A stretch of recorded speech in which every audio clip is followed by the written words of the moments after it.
नमस्कार, सीएनबीसी आवाज़ मोतीलाल ओसवाल स्टूडियो में आप सभी का स्वागत है।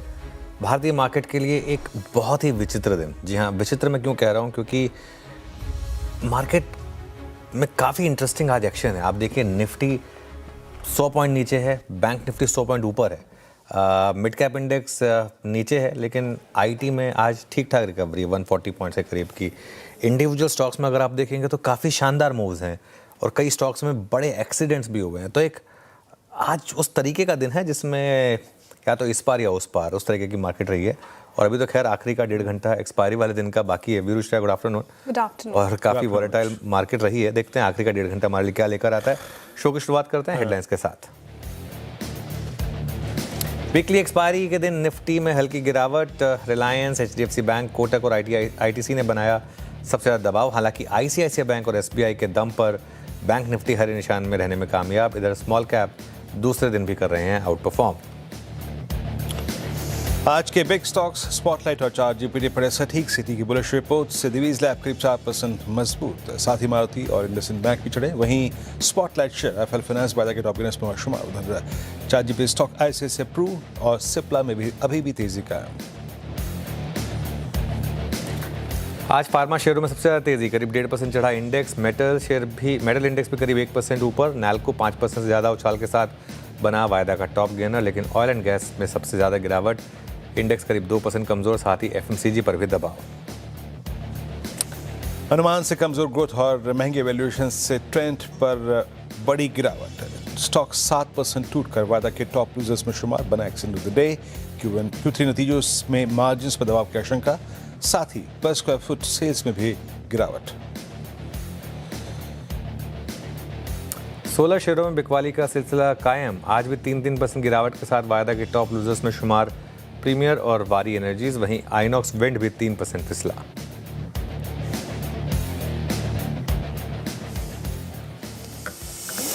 ओके, चलिए शो की शुरुआत करेंगे। और शेयर वीरू, जैसे मैंने कहा, हैं शो में मेरे साथ। और एक interesting session I must say. खुलते ही निफ्टी ने आज एक गुगली फेंकी। और वो गुगली क्या थी? सुबह गिफ्ट निफ्टी हमें 70-80 पॉइंट का गैप अप बता रहा था। 70-80 पॉइंट का गैप डाउन हो गया। और वो क्यों हुआ? उसका कारण रहा रिलायंस इंडस्ट्रीज़। एक बार रिलायंस इंडस्ट्री के चार्ट रखिए, ध्यान रखिएगा, रिलायंस ने कल ऑल टाइम हाई लगाया था और वहाँ से वो जो फिसलना शुरू हुआ है वो रुका नहीं है। कल डील ऊपर बंद हुआ। आज 4.5% रिलायंस नीचे था। और रिलायंस के वॉल्यूम देखिए, आज 2 करोड़ से ज़्यादा के 3000 करोड़ से करीब के वॉल्यूम। पूरा का पूरा जो आज मार्केट का, एक बार निफ्टी का कंट्रीब्यूशन रख दीजिए ज़रा, जो एक डाउन टिक है उसको पूरी तरीके से रिलायंस ने स्पॉन्सर किया। इनफैक्ट 136 पॉइंट, या निफ्टी 98 पॉइंट नीचे, लेकिन 136 पॉइंट रिलायंस का कंट्रीब्यूशन है। इस तरीके की दिक्कत उसमें आप ऐड कर दीजिए एचडीएफसी बैंक का। लेकिन एक और दिक्कत, जैसा हमने कहा कि गैप डाउन हुआ गैप अप के बजाय, और सीधा हम कल के लो के नीचे खुले। तो जो स्टॉप लॉस था उसका कोई मायने नहीं रहे, क्योंकि सीधा आप उसके नीचे खुले। और इसका मतलब क्या हुआ? ऑटोमेटिकली निफ्टी ने आज 5 दिन का वो पैटर्न तोड़ दिया, हायर हाइज और हायर लोज का। आज लोअर लो तो लगा ही, साथ ही ऑब्वियसली लोअर हाई भी है। और अब अनलेस कोई मिराकल हो जाए, लास्ट के 1.5 घंटे में 200 पॉइंट की रैली हो जाए, जो टफ है, एक लोअर हाई भी निफ्टी ने बनाई दिया बेसिकली। एक और चीज़, रिलायंस के साथ साथ ट्रेंड ने भी मूड ख़राब किया। उसका भी थोड़ा सा एक इम्पैक्ट आज शायद मार्केट में देखने को मिला है। बिल्कुल इम्पैक्ट तो देखने को मिला है। ट्रेंड 7.5% डाउन आज के सेशन में। और रिलायंस, जैसा कि हम जिक्र कर रहे थे, 4% करीब टूटता हुआ। हालांकि क्लैरिफिकेशन आई रिलायंस की तरफ से, लेकिन अब देखते हैं यहाँ से दिशा दशा रिलायंस की क्या तय होती है। लेकिन मार्केट काफ़ी अनप्रेडिक्टेबल आज रहा है पूरे ही सेशन। और जैसा कि आप बात कर रहे थे, ब्रेथ भी थोड़ी ख़राब ही है मार्केट की। कुछ वाव परफॉर्मेंस यहाँ पे देखने को नहीं मिल रही। लेकिन बड़ा सवाल यही सर कि अब करना क्या है मार्केट में? क्या stock specific approach, theme specific approach होनी चाहिए मार्केट में, या इंडेसेस जिस तरीके से बिहेव कर रहे हैं, डिमिनर है इनका, यहाँ पर दाव लगाए? कौन से लेवल्स इंपॉर्टेंट होंगे? देखिए श्रेया, फैक्ट ये है कि आज निफ्टी ने लोअर हाई बनाया है। तो जो हमारा थीसिस था वो पूरा हुआ। अब जहाँ पर अगर हमने एक व्यू ये लिया था कि नहीं, अगर 26,210 के नीचे फिसलें आप तो अपने लॉन्ग पोजीशन से बाहर हो। आज निफ्टी ने, चलिए ठीक है, शुरुआत में तो खुली है उसके नीचे, लेकिन वो थोड़ा एबरेशन था। फिर रिकवरी के बाद जब उसने वापस तोड़ दिया उस लेवल को, तो वहाँ पर लॉन्ग पोजीशन से बाहर। बहुत सिंपल एक व्यू था। मार्केट में एक स्विंग पूरी हुई। आज एडवांस डिक्लाइन भी थोड़ा ख़राब है मार्केट का, क्योंकि अब तक जो मार्केट की रैली थी वो अच्छी खासी मार्केट ब्रेड्थ के साथ आ रही थी। आज की मार्केट ब्रेड्थ भी पुअर रही है और ये गैप जो है बढ़ ही रहा है कम होने के बजाय एडवांसेस और डिक्लाइन का। हाँ, इंडिविजुअल थीम्स में अभी भी अच्छी मजबूती है। मेटल्स अभी भी शानदार तेज़ी दिखा रहे हैं आपको। नाल्को देख लीजिए फॉर एग्जांपल, आज यहाँ शानदार मूव्स हुए हैं। कुछ चुनिंदा सितारे भी हैं, उनमें से कुछ हमने डिस्कस भी किए थे। डिवीज़ लैब्स देखिए आप, IIFL देखिए आप, इंडसइंड बैंक देखिए आप। तो ऐसा नहीं है कि मार्केट ने आपको मौके नहीं दिए। अगर आपने, और ये सारे स्टॉक्स सुबह डिस्कस हुए थे, तो अगर आपने सही से इंडिविजुअल स्टॉक्स चुने हैं तो आपको मार्केट ने रिवॉर्ड किया है, वरना फिर थोड़ी सी दिक्कत रही है। देखिए, जहाँ तक मार्केट के अब आगे के व्यू की बात है, मेरा ये मानना है कि निफ्टी के आज की क्लोजिंग पर हमको नज़र रखनी होगी, क्योंकि 26,100 पर मैक्सिमम पुट राइटिंग है और 26,200 पर मैक्सिमम कॉल राइटिंग है। आज की एक्सपायरी के हिसाब से सबसे ज़्यादा ऑप्शंस का बेस वहीं पर है। तो 26,100 के नीचे फिसले अगर, तो ये अप ट्रेंड पूरी तरीके से ख़त्म हो जाएगा फिर, क्योंकि फिर इन दैट केस आप ना सिर्फ कल के लो के नीचे होंगे, आप परसों के भी लो के नीचे होंगे। परसों से मेरा मतलब है फ्राइडे, क्योंकि परसों तो संडे था, तो उसके भी नीचे फिर आप होंगे बेसिकली। तो ये कहीं ना कहीं एक जाकर एक आपके लिए एक दिक्कत वाला सबब बनेगा। देखिए, 26,200 पर 6 करोड़ का आउटस्टैंडिंग ओपन इंटरेस्ट है। बैंक निफ्टी में अभी भी स्ट्रेंथ है, बैंक निफ्टी वीक नहीं हुआ है। बैंक निफ्टी ने अभी भी एक तरीके से अगर आप देखें तो हम 60,000 के ऊपर ही पूरे दिन सस्टेन किया है। 59,800 के जब तक आप ऊपर हैं, आजकल 59,844 ही था और वो तो एकदम परफेक्ट बाइंग अपॉर्चुनिटी निकली।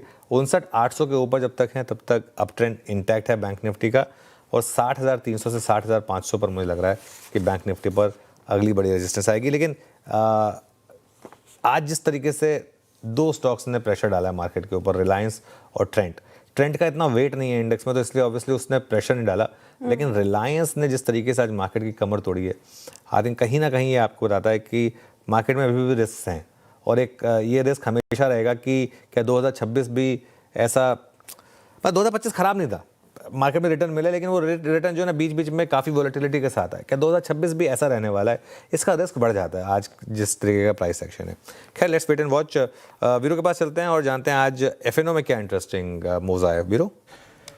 बिल्कुल अनुज, देखिए अनुज, वाइट गुड सेगमेंट की जो स्टैट्स हैं और कुछ टू व्हीलर स्पेस के बहुत स्ट्रॉन्ग है। बजाज ऑटो आपकी स्क्रीन पे रखूंगा। बजाज ऑटो आज इसने 27 नवंबर 2024 के बाद का अब तक का सबसे हाईएस्ट क्रेड किया। रोलोवर्स स्ट्रॉन्ग थे, इस सीरीज़ में अच्छी COC के साथ आया था। मैं अभी इसका जिक्र इसलिए कर रहा हूँ क्योंकि आज इसने वो किया जो 22 नवंबर 2024 को एक 200 डेमा का ब्रेकडाउन था। मतलब एक काफ़ी साल पहले का जो सप्लाई जोन था, जिस जोन में जाके सप्लाई आनी थी, उसको इसने पार किया। और अभी भी याद रखिएगा, ये अपने ऑल टाइम हाई से लगभग, ये समझ के चलिए कि 12,700 लगभग 3,000 रुपये नीचे ट्रेड कर रहा है। यानी एक बेस लाइन पे जो मिड में ट्रैजेक्टरी में क्रिएट हुई है, उससे बाहर निकलता हुआ। स्ट्रॉन्ग स्टैट्स प्लीज OI रखिएगा स्क्रीन पे। Bajaj auto above all moving averages, strong, stable and well supported by option stats Bajaj auto. दूसरा स्टॉक रखूंगा, ये देखिए आपकी स्क्रीन पे 0.17%, वो रखूंगा मैं फोर्टिस हेल्थ केयर स्पेस में। हॉस्पिटल स्टॉक्स में अच्छा मूव है। अपोलो की सुबह बात हुई थी, लेकिन फोर्टिस पे मेरी नजरें नहीं गई थी, लेकिन अब मैं देख रहा हूँ अच्छी शॉर्ट कवरिंग। जितने भी शॉर्ट्स बने थे 200 डेमा और 100 के बीच में आज कवर हो रहे हैं। 1.25% का OI decline. Now it's all above all moving averages. अच्छा पैटर्न इसका फोर्टिस का। और तीसरा स्टॉक रखूंगा दैट वाइट गुड सेगमेंट, जो कि पिछले 3 दिन से भाव कॉपी में भी आ रहा है। एक बार स्क्रीन पे रखिएगा हेवल्स। हालांकि अब तक ब्लू स्टार, अब तक अगर आप देखिए तो वोल्टास का जिक्र हो रहा था, लेकिन आज हेवल्स ने बहुत ही क्लियर कट एक ब्रेकआउट दिया है। आपकी स्क्रीन पे आएगा 2% टूब डेरिवेटिव्स में और अपने 100 डेमा के ऊपर ट्रेड करता हुआ।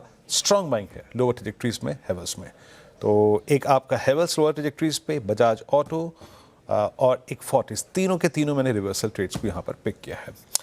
पर अनुज, वो कहते हैं ना कि आ रहे हैं या जा रहे हैं, हम करना क्या चाह रहे हैं अभी समझ में आ नहीं रहा। अब निफ्टी बैकफुट पे है और Nifty bank strong, Nifty IT बीच में झूलता हुआ है। क्या मतलब, अब क्या करें, इंडेक्स को कुछ दिन के लिए छोड़ दें क्या? जो ये स्केप्टिकल एनवायरनमेंट है अनुज, उसके चलते कोई सेक्टर स्पेसिफिक अप्रोच लेके इंडेक्स को छोड़ के लग क्या रहा है इस वक्त अभी? नहीं वीरू, हमने कल ही ऑल टाइम हाई लगाया है। ऐसा कोई मार्केट में एक दिन से थोड़ा ना ट्रेंड बदलता है। बात यहाँ पर है, अगर आप कैरी कर रहे हैं एक पर्टिकुलर थीसिस के हिसाब से कि मार्केट के हायर हाइज और हायर लोज हैं, तो उस हिसाब से वैसे भी हमारा व्यू तो ज़्यादा बैंक निफ्टी पर है कि बैंक निफ्टी में ज़्यादा स्ट्रेंथ है। बजाय निफ्टी के, और बैंक निफ्टी एचडीएफसी बैंक की इतनी गिरावट के बावजूद अगर हिलने को तैयार नहीं है, ग्रीन में है, तो ये अपने आप में किसी भी तरीके से मार्केट की वीकनेस नहीं है।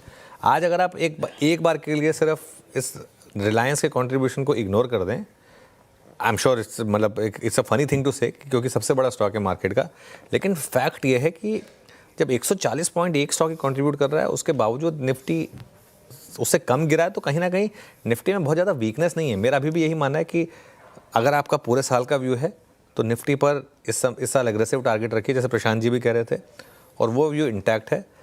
हाँ, ये नहीं होगा कि आप बस चाहें कि जो एक 2022, 23, 24 वाली मार्केट थी ना, जिसमें आप जब लेते थे तब पैसा बन जाता था, हाँ वो शायद ना हो। उसमें आपको थोड़ा सा इस साल सब्र करना पड़ेगा, जो पिछले साल भी था उस हिसाब से। बस ये आई थिंक थोड़ा डिफरेंशियल होगा। लेकिन हाँ, स्टॉक स्पेसिफिक तो पिछला साल भी शानदार था, अगर आपने अच्छे स्टॉक्स चुने तो। इस साल भी मुझे लग रहा है कि स्टॉक स्पेसिफिक अभी भी अच्छे मूव्स रह सकते हैं। चलिए श्रेया के पास चलते हैं और थोड़ा सा कार्यक्रम को आगे बढ़ाते हैं। श्रेया, बिल्कुल सर, कार्यक्रम का क्रम समझेंगे, साथ ही ट्रेंडिंग स्टॉक्स की बात भी करेंगे, लेकिन उससे पहले एक इंटरेस्टिंग चीज़ जो मुझे पूछनी थी, क्योंकि सुबह आपने बहुत ही बोल्ड कॉल लिया था सर, मुझे याद है आपने कहा था कि कोटक महिंद्रा के जो Q3 बिजनेस अपडेट आए हैं ठीक है, लेकिन उसके बावजूद ये शायद रिवॉर्ड ना करे, और देखिए 2% डाउन है। वही उसके उलट इंडसइंड बैंक पे आपने कहा कि नंबर्स उतने अच्छे हैं नहीं, लेकिन शायद यहाँ पे एक अच्छी रिकवरी देखने को मिले और एक अच्छा मूव रहे, और वही होता हुआ नजर आया। काफ़ी इंटरेस्टिंग था सर, ऐसा क्यों कहा था आपने और वैसा ही हुआ है एक्चुअली, ये समझना था मुझे। देखिए ये बिल्कुल सही कहा आपने।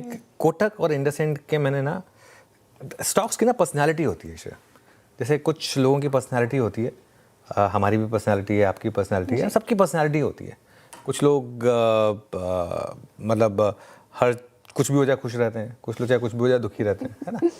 अब कोटक और इंडसइंड को लेकर जो बात कही गई थी, खासतौर से इंडसइंड को लेकर जो मैंने बात कही थी, इंडसइंड को लेकर मैं इसलिए इतना कॉन्फिडेंट था क्योंकि इंडसइंड के केस में ये कोई शॉकर नहीं था। पिछले क्वार्टर में खराब नंबर के बाद भी ये स्टॉक चला था, और आपको याद होगा पिछले क्वार्टर में खराब नंबर पर भी हमने पॉजिटिव लिया था इंडसइंड, याद है जी, क्योंकि वो किचन सिंकिंग क्वार्टर था। और टेक्निकली देखा जाए तो लोन ग्रोथ कम होना एक्चुअली खराब नहीं है इंडसइंड बैंक के लिए, अगर आप उस तरीके से देखेंगे तो।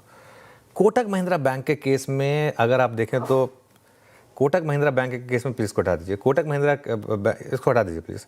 कोटक महिंद्रा बैंक के केस में आप देखें तो वैल्यूएशन का एक तो इशू आ जाता है, स्टॉक काफ़ी महंगा है, और दूसरा कई बार ऐसा हुआ है, पिछली बार भी अच्छे अपडेट आए थे लेकिन क्वार्टरली नंबर काफ़ी ख़राब आए थे उसके बाद, तो मार्केट को कहीं ना कहीं उस चीज़ का डर था। तो इसके लिए ये एक रीज़न था जिस वजह से मैंने ये बात कही थी। पर चलिए काम करते हैं, हम स्टॉक्स की बात कर रहे हैं तो एक बार अब रफ्तार के घोड़े और फिसड्डी स्टॉक्स की भी बात कर लेते हैं। उसमें सबसे पहले नैल्को है। नैल्को में अगर आप देखें तो एल्यूमिनियम कीमतों में जो बड़ी तेज़ी थी उसका एक असर आज आपको देखने को मिला, 4.5% ये स्टॉक ऊपर है। IIFL फाइनेंस, ये गोल्ड लोन के लिहाज से अगर एक अच्छी बेट है, आज सुबह हमने इसको स्पॉटलाइट में डिस्कस किया था, इस सीरीज से ये वायदा से बाहर भी हो रहा है, उसका भी एक इम्पैक्ट है थोड़ा सा। और फाइनली डीवीज लैब्स, तो बिग स्टॉक में था ये स्टॉक श्रेया, और यहाँ पर करीब 4% की रैली है। सिटी के हिसाब से 2026 कंपनी के लिए बड़ा साल हो सकता है। फिसड्डी स्टॉक्स में ये देखिए, ये सीरी ना आजकल थोड़ा सा सबको ऐसे ले लेता है। फिसड्डी स्टॉक्स में ट्रेंड सबसे पहले Q3 में, क्योंकि कमज़ोर अपडेट्स आए, उसके बाद वहाँ पर बिकवाली आई और काफ़ी लोग फंसे हुए हैं यहाँ पर। पिछले साल भी ये निफ्टी का टॉप लूज़र था। और उसके अलावा स्विगी को मार्केट को डर है कि कहीं ना कहीं स्विगी, वैसे भी स्विगी के नंबर्स पे बहुत कम लोगों को भरोसा होता है, तो ये फिर से कहीं ना कहीं बड़ा घाटा पेश करेगा, ये मार्केट को एक रिस्क लग रहा है। आगे बढ़ते हैं और बताइए अब जरा आज के ट्रेंडिंग स्टॉक्स और उसके अलावा कार्यक्रम का क्रम भी समझ लेते हैं। बिल्कुल सर, आपने रफ्तार के घोड़े और फिसड्डी स्टॉक्स का जिक्र कर लिया, और वही कुछ काउंटर साइड ट्रेंडिंग स्टॉक्स में भी शुमार हैं, क्योंकि मार्केट थोड़ा सा वॉलेटाइल है और नीचे ही है। तो शुरुआत करते हैं मंदी के ट्रेंडिंग स्टॉक्स के साथ। कहाँ पे ज़्यादा डेंट पड़ता हुआ नजर आया? ट्रेंड ऑब्वियसली Q3 अपडेट रास नहीं आए स्ट्रीट को, और देखिए 8.5% का डेंट, काफ़ी प्रेशर, इन्वेस्टर्स को बड़ा झटका ट्रेंड में। रिलायंस टूट गया 5% के करीब, एक बड़ा झटका मार्केट के लिए ये भी रहा। कोटक महिंद्रा Q3 अपडेट के बाद ये भी गोता लगा गया 2%, और ITC फिर से यहाँ पर 3% का डेंट इस पर पड़ा है। एक रिकवरी कल देखने को मिली थी, लेकिन आज फिर से टूटा ये। स्विगी और प्रीमियम एनर्जीज, ये देखिए एफएनओ का न्यू एंट्रेंट है और लगातार टूट रहा है। 5.5% का स्विगी पे डेंट, प्रीमियर एनर्जीज 4% टूटा, आइनॉक्स विंड 3.5% और एचपीसीएल ने भी इस लिस्ट में जगह बनाई है। लेकिन कुछ स्टॉक्स थे जिसने अच्छी परफॉर्मेंस दिखाई है। अपोलो हॉस्पिटल, वीरेंद्र जी इसका जिक्र कर रहे थे सुबह, 3.5% अभी भी अप है। आईसीआईसीआई बैंक यहाँ पर एक अच्छा मूव प्राइवेट बैंकिंग स्पेस से 2.5% की तेजी इसने दिखाया। एचडीएफसी लाइफ चढ़ गया 2.5% और टाटा कंज्यूमर एफएमसीजी पैक से देखिए इसने भी कोशिश की है करीब 1.25% की तेजी दिखाने की। नैल्को अभी आप जिक्र कर रहे थे, एल्यूमिनियम प्राइस का इसका बड़ा फायदा होता हुआ नैल्को को, और 4.5% का उछाल। डिविस लैब आपके पिक्स में शुमार था सुबह, 3.5% से ज्यादा की तेजी डीज हाई के आसपास, और माफ कीजिएगा लाइफ हाई के आसपास। और आईएफएल फाइनेंस और मैक्स फाइनेंशियल जैसे काउंटर्स में भी अच्छी बढ़त हमें देखने को मिली आज के सेशन में। ट्रेंडिंग स्टॉक से बात हो गई, लेकिन अब बात करते हैं शो फ्लो की। इस कार्यक्रम में क्या क्या होगा, तो फंडामेंटल राय देने के लिए हमारे साथ होंगे मार्केट स्मिथ इंडिया के मयूरेश जोशी जी। टेक्निकल कॉल्स लेंगे हम मानस जायसवाल, रचना वैद्य, अमित सेठ, श्रीकांत चौहान, धर्मेश शाह और अरुण कुमार मंत्री जी से। 2:15 पर यतिन मोता से समझेंगे रिलायंस आज फोकस में क्यों है। 2:20 पर यतिन मोता ही आपको बताएंगे कि स्विगी का शेयर क्यों फिसल गया। 2:30 बजे मंगलम मालू बताएंगे आज ट्रेंट में तगड़ी बकवाली क्यों आई। 2:45 पर कंचन नौटियाल से समझेंगे ऑटो कंपनियों के नतीजे कैसे रह सकते हैं। 2:50 पर कंचन नौटियाल से ही ये बात होगी कि एफआईज ने कहाँ खरीदारी की और कहाँ बिकवाली की। 2:55 पर बिग मार्केट वॉइस में हमारे साथ जुड़ेंगे पाइपर सिटिका के फाउंडर और फंड मैनेजर अभय अग्रवाल जी। 3:05 पे डेली रूम चेक, 3:10 पे एनर्जी से कल स्ट्रैटेजी और 3:15 पे लेंगे बीटीएसटी एसटीबीटी कॉल्स। ओके, चलिए हमारा पैनल तैयार है और उनसे अब हम ट्रेड्स लेना शुरू करेंगे। गुड आफ्टरनून आप सभी को। रचना जी आप बताइए सबसे पहले आपकी आज की ट्रेड। जी मेरी तरफ से नौकरी में शॉर्ट कॉल रहेगा। नौकरी किसी की जा रही है लग रहा है। 1350 के स्टॉप लॉस के साथ इसके फ्यूचर्स को हम शॉर्ट कर सकते हैं। हमारा इसमें टारगेट होगा 1307। ओके, आप किसी की नौकरी लेने को उतारू हैं, कोई बात नहीं। चलिए अब हम आगे चलते हैं और पैनल में मौजूद और लोगों की कॉल ले लेते हैं। एक बार निफ्टी ले आइए डायरेक्टर साहब। इस वक्त इस बीच निफ्टी डे लो पर हमने मॉर्निंग लोज को ब्रीच कर दिया है। एट डे लो मॉर्निंग लोज जो करीब 26144 के थे, हमने ब्रीच कर दिए। मानस, गुड आफ्टरनून, आपका ट्रेड इस वक्त का। गुड आफ्टरनून वीरेंद्र जी। तो देखिए हेवेल्स पे खरीदारी करने की राय रहेगी। अगर आप हेवेल्स के पैटर्न्स देखें तो यहाँ पर आपको high top higher bottoms clearly दिखेंगे। स्टॉक ने अपने 100 डे मूविंग एवरेज को रिगेन किया है, वॉल्यूम बेहतर दिख रहे हैं। एक शॉर्ट टर्म बॉटम बना है, I think 200 day moving average stock test कर सकता है। तो 1520 रुपए के टारगेट के लिए खरीदारी करेंगे। 1459 का आपको स्टॉप लॉस लगाना है। हेवेल्स में कैश कैरिज है। चाहे तो 1480 का कॉल ऑप्शन ले सकते हैं। 1480 वाला कॉल ऑप्शन 36 रुपए के आसपास ट्रेड हो रहा है। 27 रुपए का स्टॉप लॉस लगाएंगे। 60 रुपए के टारगेट सेट करेंगे। ओके, हेवेल्स मानस जी की पिक हो गया। अच्छे मूव इस पर्टिकुलर काउंटर में देखने को मिल रहा है। अमित सेठ जी गुड आफ्टरनून, आपकी पिक क्या होगी इस वक्त की? जी good afternoon Shreya ji, good afternoon Anuj ji, Virendra ji and everybody on the panel. Shreya ji, मेरा इस समय का ट्रेड रहेगा अल्ट्राटेक सीमेंट। ये हमने कल भी रिकमेंड किया था। यहाँ पे हम देख रहे हैं कि स्टॉक ने 200 एमआर रिगेन किया है, एक वीकली रेजिस्टेंस रिगेन किया और यहाँ पे हम अच्छा खासा ट्रैक्शन देख रहे हैं। तो मोमेंटम इंडिकेटर्स भी काफी पॉजिटिव हैं, तो इसे बाय करें। 12,000 का स्टॉप लॉस रहेगा और टारगेट्स रहेंगे 12,600 रुपीज के। चलिए अब अरुण मंत्री जी के पास चलते हैं। अरुण जी गुड आफ्टरनून, बताइए आपकी ट्रेड। जी गुड आफ्टरनून अनुज सर। अनुज जी, मुझे लग रहा है ओवरऑल हेल्थ केयर सेक्टर में काफी अच्छा मोमेंटम है, तो 40s के साथ जाना चाहूंगा। 935 936 के आसपास चल रहा है। मुझे लग रहा है इसमें मोमेंटम पॉजिटिव रहना चाहिए, तो 968 तक के टारगेट्स के लिए इसको बाय करें और 920 के आसपास का स्टॉप लॉस लगाएं। ओपन इंटरेस्ट में भी एडिशन है, वॉल्यूम्स भी काफी अच्छे हैं। मुझे लग रहा है मोमेंटम कैरी होना चाहिए। ओके, फोर्टिस हेल्थ के 936 पे धर्मेश शाह जी के पास चलते हैं। धर्मेश, गुड आफ्टरनून, आपका trade. Good afternoon Virendra ji. Definitely I think so the way the market अभी पेंडिंग हो रहा है, ये सबसे वॉलेटिलिटी है। I would like to stick to the large cap stocks. I think so at the current market price, जहां पे हमें एलएनटी है जो कहीं ना कहीं 6 वीक्स ऑफ कंसोलिडेशन ब्रेकआउट की तरफ, मतलब after breakout seems to be moving in this range of 41 to 4200। तो यहाँ पे एलएनटी हमें लग रहा है कि मीडियम टर्म के हिसाब से देखें तो 4350 के टारगेट के साथ देख सकते हैं L and T, keeping a stop loss of 3940। Okay, अच्छा मीनवाइल एक बार मयूरेश जी के पास जाएं, इससे पहले केन्स टेक्नोलॉजीज का शेयर लेकर आइएगा एक बार जरा। और देखिए याद होगा आपको पिछली पूरी सीरीज में इस स्टॉक में ज़बरदस्त गिरावट आई थी, ज़बरदस्त गिरावट। और इवन जब भी हम EMS स्टॉक्स की बात भी कर रहे थे तब भी आई थिंक ये 1 मंथ शायद थोड़ा गलत दिखा, हो सकता है पहले भागा। एक बार आज का रखिए, सिर्फ आज का रखिए स्टॉक, और हाँ 12 महीने का रख दीजिए, भले उसमें क्लियर हो जाएगा।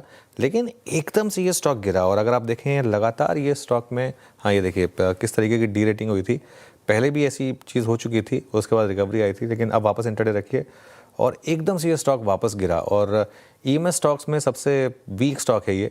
तो जब भी हम EMS स्टॉक्स की बात करते हैं रिलेटिव स्ट्रेंथ में सबसे पीछे है ये स्टॉक, लेकिन कहीं ना कहीं यहाँ पर कुछ ना कुछ दिक्कत है और बड़ी गिरावट के साथ श्रेया स्टॉक ट्रेड कर रहा है। और ये एकदम से गिरा, मतलब मैं देख रहा हूँ कुछ कोई न्यूज़ आई है, ऐसा कुछ तो हुआ नहीं, एकदम से ये स्टॉक जो है एक जैसे कहते हैं थर्ड की तरह एकदम से गिरा। और ये देखिए कैसे पिछले कुछ मिनटों में और वॉल्यूम के साथ करीब करीब 15 लाख शेयरों का यहाँ पर वॉल्यूम हो गया, और इस तरीके से बड़ी गिरावट आई है यहाँ पर। केन्स में लगातार बहुत बुरा सीन रहा है और इस बार फिर से यहाँ पर गिरावट आ रही है। चलिए आगे बढ़ते हैं श्रेया।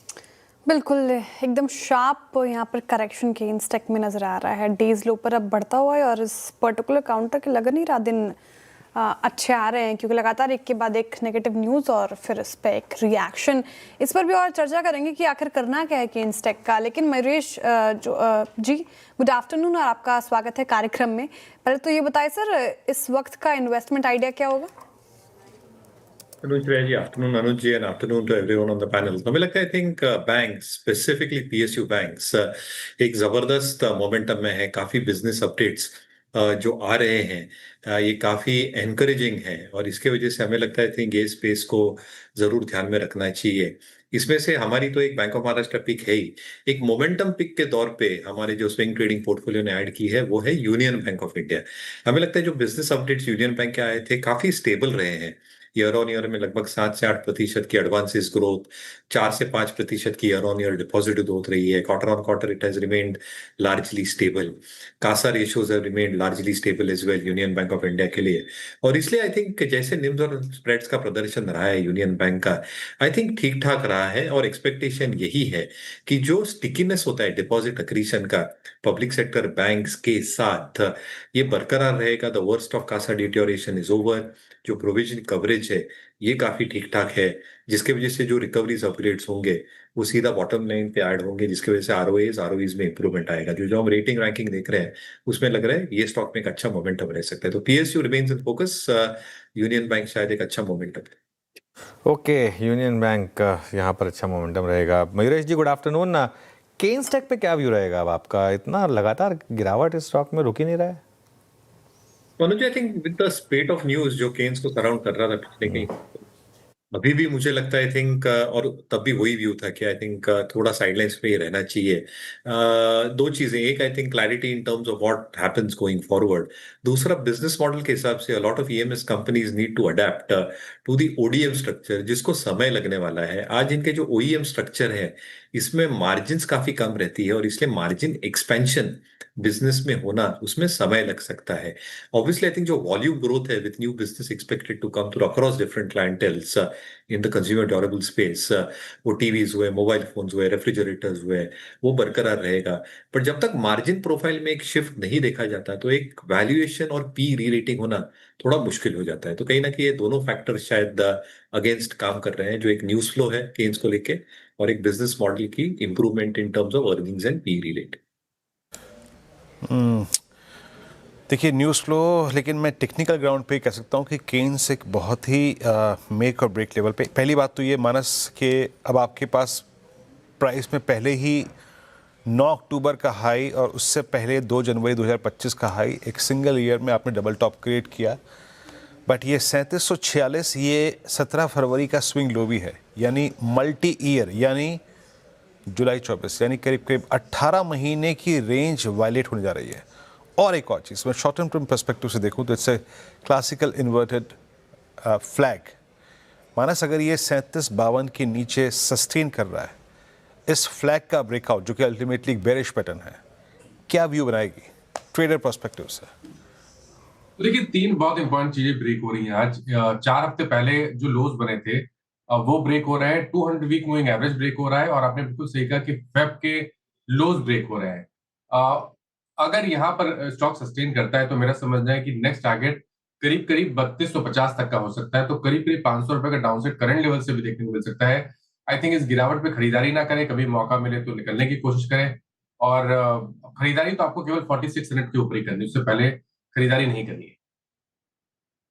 ओके, खरीदारी तो फिलहाल करनी ही नहीं है, आपको अवॉइड करना है और लेवल्स बता दिए गए हैं करना क्या। लेकिन पूरा स्पेस पेन में केन स्टैक टूटा और एम्बर गिरता हुआ नजर आ रहा है। डिक्सन टेक तो कल भी गिरा था, आज भी डेज लो पर ही कर रहा है कारोबार, 2% की तो केन स्टैक ने पूरा सेंटिमेंट खराब किया ईएमएस स्पेस का, और वहाँ पर अभी थोड़ी बिकवाली देखने को मिल रही है। ईएमएस एज ए स्पेस काफ़ी वॉलेटाइल रहा है, लेकिन कुछ काउंटर्स जहाँ पर अच्छे मूव्स, इनफैक्ट एक बार रखिएगा एफएमसीजी पैक से टाटा कंज्यूमर डेज हाई पर, हिंदुस्तान यूनिलीवर डेज हाई पर बढ़ता हुआ, ब्रिटानियाज में अच्छे मूव है, रैडिको खैतान भी आज के सत्र में चढ़ गया ये पर्टिकुलर काउंटर।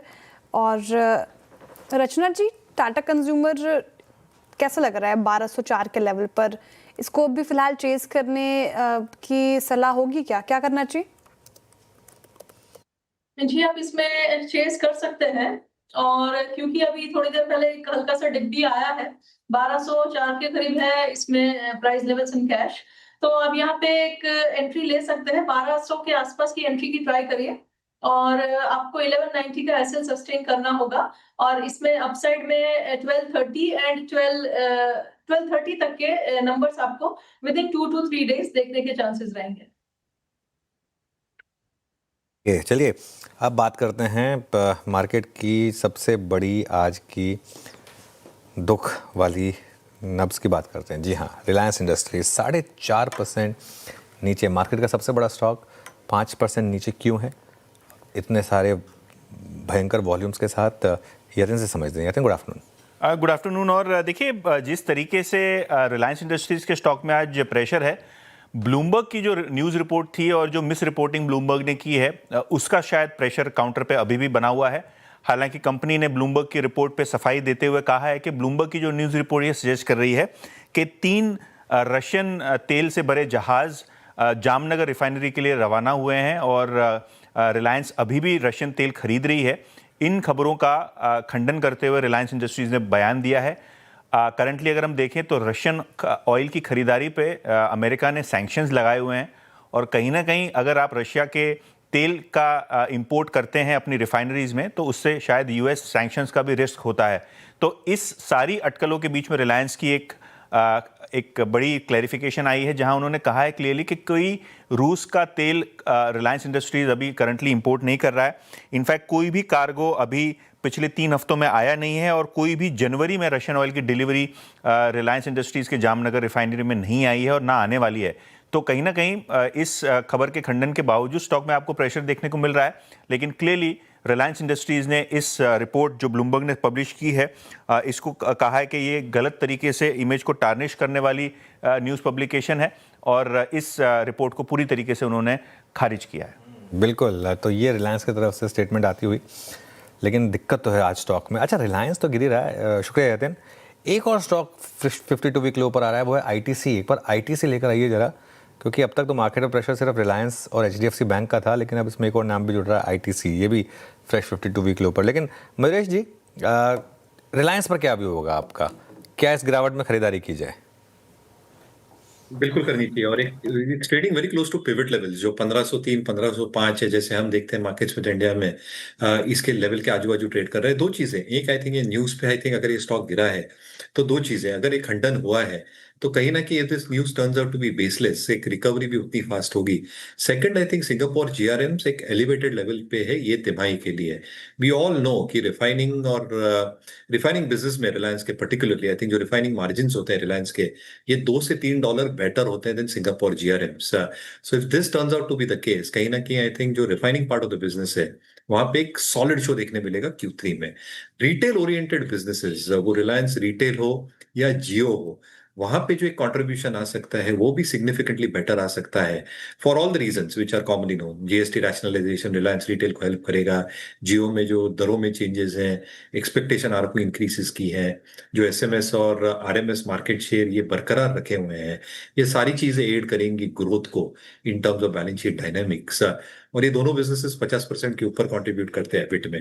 पेट केम वाला धंधा जो है वहां पे आई थिंक जो स्प्रेड्स है वहां पे एक नॉर्मलाइजेशन देखा जा रहा है और इसलिए quarter on quarter the petchem part of the business should remain stable.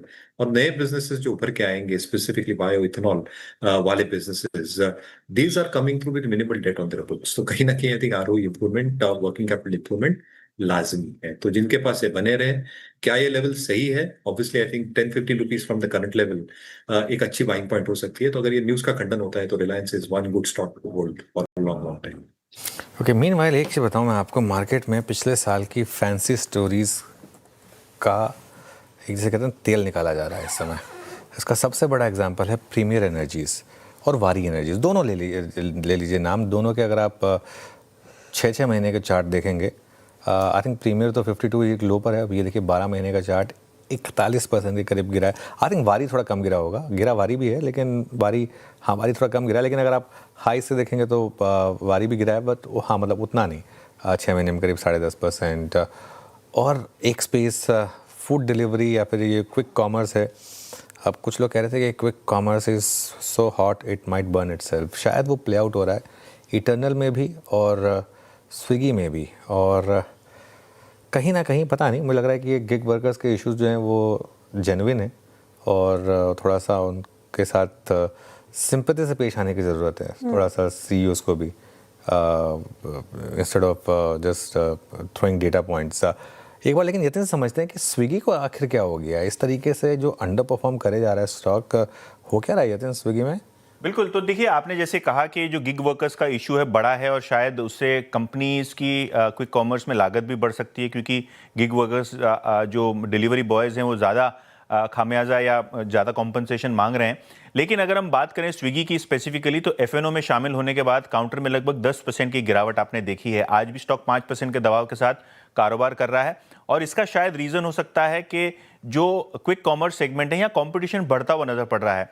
In fact Zepto ने अभी एक फंड रेजिंग किया, स्विगी ने एक फंड रेजिंग किया, तो फिर से एक बार जो फंड रेजिंग हुई है क्विक कॉमर्स कंपनीज में, तो फिर से एक बार उन्होंने डिस्काउंटिंग और जो हैंडलिंग फीस है, डिलीवरी फीस है, इस पर ऑफर फिर से शुरू कर दिए। इनफैक्ट अगर आप स्विगी के ऐप पे चले जाएं तो काफ़ी सारे पिन कोड जो मेट्रो रीजन्स में मौजूद हैं, तो आपको 99 रुपीज़ तक के ऑर्डर्स के बाद कोई डिलीवरी फी भी नहीं देनी है, ना ही कन्वीनियंस फी देना है। तो बेसिकली ये जो रेवेन्यू पाई थी कंपनीज की वो घटती हुई नजर पड़ रही है। जेप्टो का भी यही है कि वो मेट्रो शहरों में कंपटीशन बढ़ा रहे हैं और कहीं ना कहीं प्रमोशंस फिर से एक बार जेप्टो की तरफ से भी आते हुए नजर पड़ रहा है, जो कि स्विगी और ब्लिंकिट के लिए, दोनों के लिए एक रीजनल कंपटीशन है और नंबर 3 प्लेयर हैं वो। अगर हम बात करें अमेजॉन की या रिलायंस की, तो दोनों ही ये दिग्गज कंपनियां क्विक कॉमर्स की सुविधाएं दे रही हैं अपने कस्टमर्स को। इनफैक्ट अगर आप अमेजॉन पे भी चले जाएं तो उनकी जो क्विक सर्विस है, यहाँ भी आप देखेंगे 149 के ऑर्डर्स के ऊपर कोई भी प्रकार का चार्जेस है नहीं। इससे होता क्या है, कैश बर्न होता है। और दूसरी बात कि जो डार्क स्टोर्स की संख्या में तेजी से उछाल आ रहा है, वहां भी आप देख रहे हैं कि कैश बर्न लगातार होता हुआ नजर पड़ रहा है। और कहीं ना कहीं ये अगर प्रमोशंस बढ़ते हुए नजर पड़े, तो जो एक्सपेक्टेशन है बाजार का कि क्विक कॉमर्स में बहुत जल्दी ब्रेक इवन होगा, तो ये ब्रेक इवन भी शायद 2-3-4 क्वार्टर्स पीछे चला जाए, जिसके वजह से सारे के सारे ये क्विक कॉमर्स के प्लेयर्स में आपको प्रेशर देखने को मिल रहा है। और स्विगी का एक खास कारण और भी है कि रिसेंटली इन्होंने एक 10,000 करोड़ का QIP किया, तो बहुत सारे वहां के भी शेयर धारक, क्योंकि लॉक इन तो होता नहीं है QIP पे, तो कहीं ना कहीं वो भी एक सप्लाई बाजार में आती हुई नजर पड़ सकती है। बिल्कुल, शुक्रिया यतिन। और स्विगी खैर वैसे भी बहुत बड़ा अंडर परफॉर्मर रहा है यहाँ पर और इसका एक इम्पैक्ट देखने को मिला है। क्या वीरू बिल्कुल बंद कर दिया क्या आपने खाना मंगाना बाहर से? नहीं, मैं तो कुछ मंगाता ही नहीं। हाँ, ब्लिंकिट यूज़ करता हूँ। बाकी अनुज आपने जो सही मुद्दा उठाया, आप ब्लिंकिट ये स्विगी तक थे, आप एटर्नल थे, क्योंकि जुबिन food works multi year low. और मैं 4 दिन से भाव कॉपी रिपोर्ट देख रहा हूँ अनुज, इतनी शॉर्टिंग है, शॉर्ट रोल ओवर लेके आया। आज भले ही ऊपर हो, 7 रुपये पर, ठीक है, बट मल्टी ईयर लो। फिर जो आपने वर्ड शुरू में कहा या फिर लाइन कही, 2025-24 की जितनी फैंसी स्टोरीज थी, ये सारी कोलैप्स होने का कारण सिर्फ रिग है या फिर कुछ और भी है? देखिए, एक चीज़ तो ये भी है, लेकिन एक चीज़ इसमें मैं थोड़ा ये भी कहूँगा कि, और ये थोड़ा सा हमारे लिए एक एज ए सोसाइटी थोड़ा सा शायद रिफ्लेक्शन भी है कहीं ना कहीं। आपको याद होगा कि ज़्यादातर रेस्टोरेंट्स सर्विस चार्ज लगाते हैं, हालांकि उसके बाद उसको इलीगल डिक्लेयर कर दिया गया था, तो अब उन्होंने उसको डिक्लेयर, वो जब वो चार्ज में लगाते हैं तो वो लिख देते हैं डिस्क्रेशनरी, मतलब अगर आप चाहें तो उसको रिमूव करवा सकते हैं, ठीक है ना। ये लेकिन क्यों शुरुआत हुई इसकी? अब आप देखें जहाँ भी जैसे ही ये प्लेटफॉर्म्स थोड़ी सी डिलीवरी फीस हाई लगाते हैं, हम कहीं और चले जाते हैं। अब इसमें इशू ये है कि जो डिलीवरी फीस है इसमें से कितना इन गिग वर्कर्स को मिल रहा है, कितना नहीं मिल रहा है। हमारे यहाँ पर टिपिंग का कल्चर जो है ना वो काफ़ी ख़राब है। आप जोमेटो से 1580 का खाना मंगा दीजिए, लेकिन आप उसको 1580 देंगे, उसको वो 20 रुपये भी देने में आपको थोड़ा सा अखरेगा, है ना। तो अनलेस वो खुद ही एक डिलीवरी पार्टनर फीस लगा दे अलग से, तो वो कहीं ना कहीं एक आई थिंक अब टाइम आया है जब मतलब हमको सबको भी खुद सोचना चाहिए कि अगर कोई हमारे लिए सामान लेकर आ रहा है या कोई डिलीवरी लेकर आ रहा है तो आप उसको दे दीजिए, मतलब 30-40 रुपये उसको ओवर एंड अबव दे दीजिए ना, क्या जाएगा आपका। लेकिन बिजनेस मॉडल इटसेल्फ जो है ना वो थोड़ा सा फ्लॉड है, क्योंकि जैसे ही लोगों को दिखता है ये जितने भी हम ये इंस्टामार्ट हैं, ब्लिंकिट हैं, ये सब हैं, ये हम तब तक यूज़ करते हैं जब तक ये हमको ज़्यादा पिंच नहीं करते हैं। कन्वीनियंस है वो फैक्टर है, लेकिन कहीं ना कहीं अगर आपको लगने लगेगा ना कि चलिए 10 मिनट डिलीवरी के बजाय अगर 6 घंटे बाद अगर आ जाएगा तो मुझे कहीं सस्ता मिल जाएगा, तो अनलेस आप एकदम ही जिसे कहते हैं अर्जेंसी वाली चीज़ें ना हो तो आप शायद उसकी तरफ ना जाए। मतलब एक कहीं ना कहीं एक सेंस बन रही है मेरी ये, तो बिजनेस मॉडल पर कहीं ना कहीं एक सवाल उठ रहा है। लेकिन इवेंचुअली ये कंपनियां कैसे अपने आप को अडेप्ट करेंगे सिचुएशन से, बहुत समय के बाद एक चैलेंज आया इन कंपनियों के पास। लेट्स वेट कि ये कैसे अडेप्ट करती हैं अपने आप को। मयूरेश, अगर इनमें से कोई स्टॉक लेना हो, इटर्नल या स्विगी, आप लेंगे क्या या अवॉइड करेंगे दोनों को? नहीं, we have been on the sidelines Anuj ji, very frankly over the last few months. हमें लगता है आई थिंक जो कंपटीशन इंटेंसिटी है ये और ज्यादा इंटेंसिफाई हो सकती है। नए एंट्रेंट्स जैसे आएंगे ये फील्ड में, जो हम सुन रहे हैं, अगर अमेजोन ने एंट्री की, अगर रिलायंस ने एंट्री की, तो प्राइसिंग पे क्या असर हो सकता है? I think that can be quite significant. और अगर प्राइसिंग पे असर पड़ता है to begin with certain reasons as well, I think वो एक बड़ा इम्पैक्ट ला सकता है ओवरऑल प्रॉफिटेबिलिटी मार्जिन्स के ऊपर। ऑब्वियसली आई थिंक जो एक्सेलरेशन ऑफ डार्क स्टोर्स चल रहा है दोनों इटर्नल और स्विगी का, I think they should be completing that in a quarter और in the next quarter itself. But I think जो एक्सेलरेटेड इन्वेस्टमेंट्स और एक्सपेंशन किया है उसके यूटिलाइजेशन लेवल्स में भी थोड़ा समय लगे, इसलिए part two profitability might just get delayed, जो मार्केट मान के चल रहा है। एंड इसलिए मुझे लगता है I think all these factors put together make us believe कि थोड़ा साइडलाइन पे अभी भी रहना चाहिए। वॉल्यूम्स अभी भी अच्छे रहेंगे, but part two profitability is the key important matrix ultimately from these level जो मार्केट भापना चाहिए। जी हाँ, तो ये हो गई साहब इस सेगमेंट पे राय। केन्स टेक्नोलॉजी, आप चाहे वाइट गुड्स, सॉरी ये इसको आप ईएमएस सेगमेंट को देखिए। लुक एट डिक्सन 11772 पे अगर ये आज क्लोज होता है, मैं अपनी स्क्रीन पे शॉर्टिंग देख रहा था कहाँ कहाँ पे शॉर्टिंग हो रही है। एक तो न्यू सारे डेरिवेटिव एंट्रेंस पे, एक आपका हो गया आपका ईएमएस सेगमेंट में। 11732 का मतलब ये है कि जुलाई 2024 के बाद अब तक की सबसे लोवेस्ट रेंज में अप्रैल 25 का लो तोड़ने के बाद ये क्लोज होगा। तो आप एक शॉर्टिंग का अंदाजा लगा सकते हैं। 78,000 शेयर जनाब, ये 11,700 रुपये का शेयर है, याद रखिएगा। It's huge Y.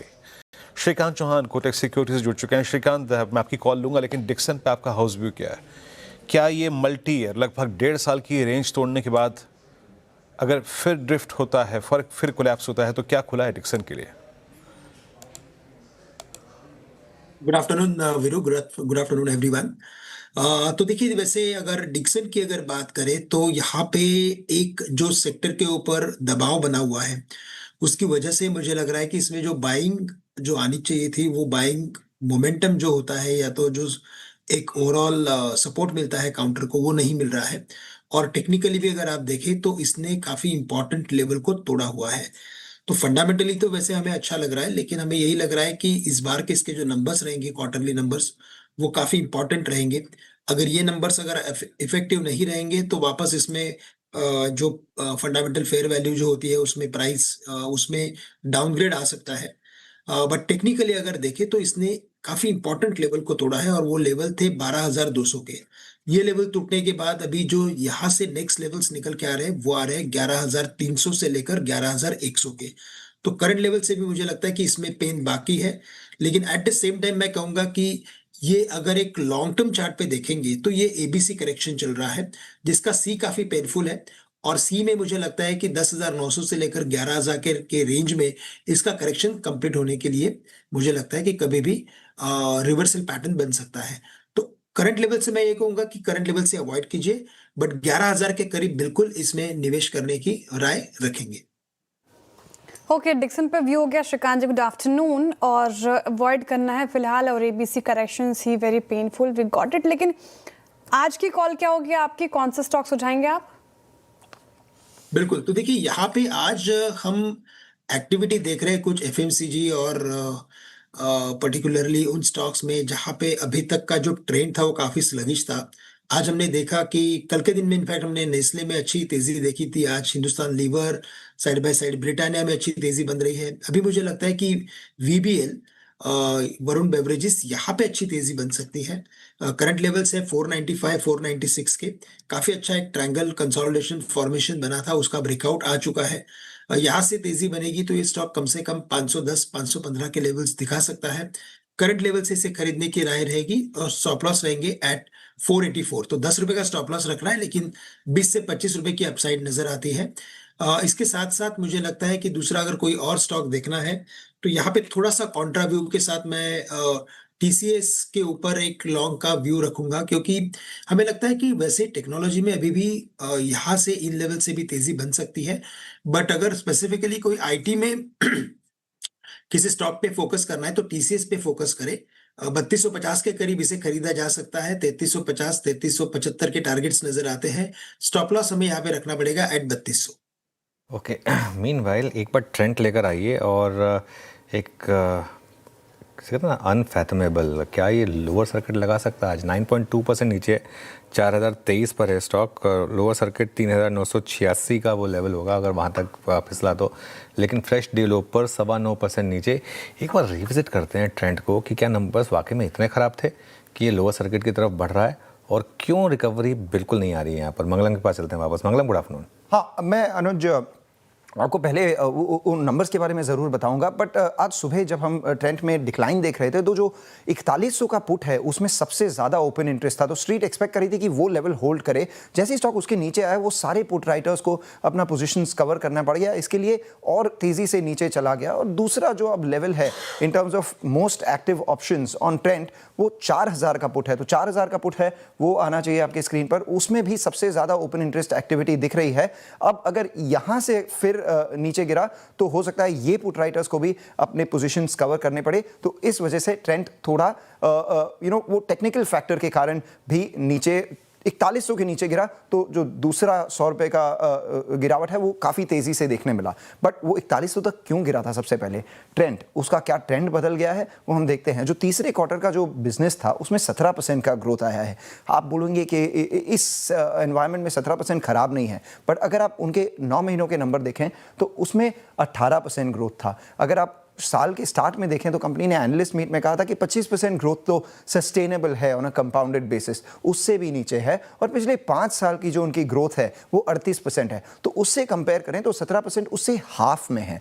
और दूसरी बात, अगर आप ब्रोकरेजेस को देखें वो भी काफ़ी हैप्पी नहीं है। सिटी ने अपना सेल कॉल जो है रीआइटरेट किया है। हाँ, जो रेवेन्यू ग्रोथ है वो उनके एक्सपेक्टेशन से मार्जिनली ऊपर है, बट उन्होंने जो स्टोर एडिशंस किए हैं वो काफ़ी तेज़ी से किए हैं और रेवेन्यू जो है उस तेज़ी से बढ़ा नहीं है। इनफैक्ट प्रति स्क्वायर फीट रेवेन्यू उनका जो है 16% से नीचे आया है। इसका मतलब ये है कि हो सकता है एबिटा में भी थोड़ा डेंट दिखे जब कंपनीज अपने एक्चुअल नंबर्स रिपोर्ट करे। अब आगे जाके हमें 2-4 चीज़ें देखनी है। आज सुबह जैसे हमने बात की थी, ट्रेंड अपने पीक पर 140 प्राइस टू अर्निंग्स पे ट्रेड कर रहा था। 5 साल का औसत है करीब 95 टाइम, और अभी जो है वो 72 टाइम है। तो क्या ये स्टॉक सस्ता हुआ है? परहैप्स नहीं। क्यों? क्योंकि ट्रेंड जैसे स्टॉक को या कोई भी ग्रोथ स्टॉक को आपको प्राइस टू अर्निंग्स और ग्रोथ का रेशियो देखना पड़ता है। जब स्टॉक 140 पर चल रहा था तब 3 ईयर रेवेन्यू CAGR वो 55%। तो आप 140 को 55 से डिवाइड करें तो पेग रेशियो जो आता है वो 2.5 टाइम्स का आता है।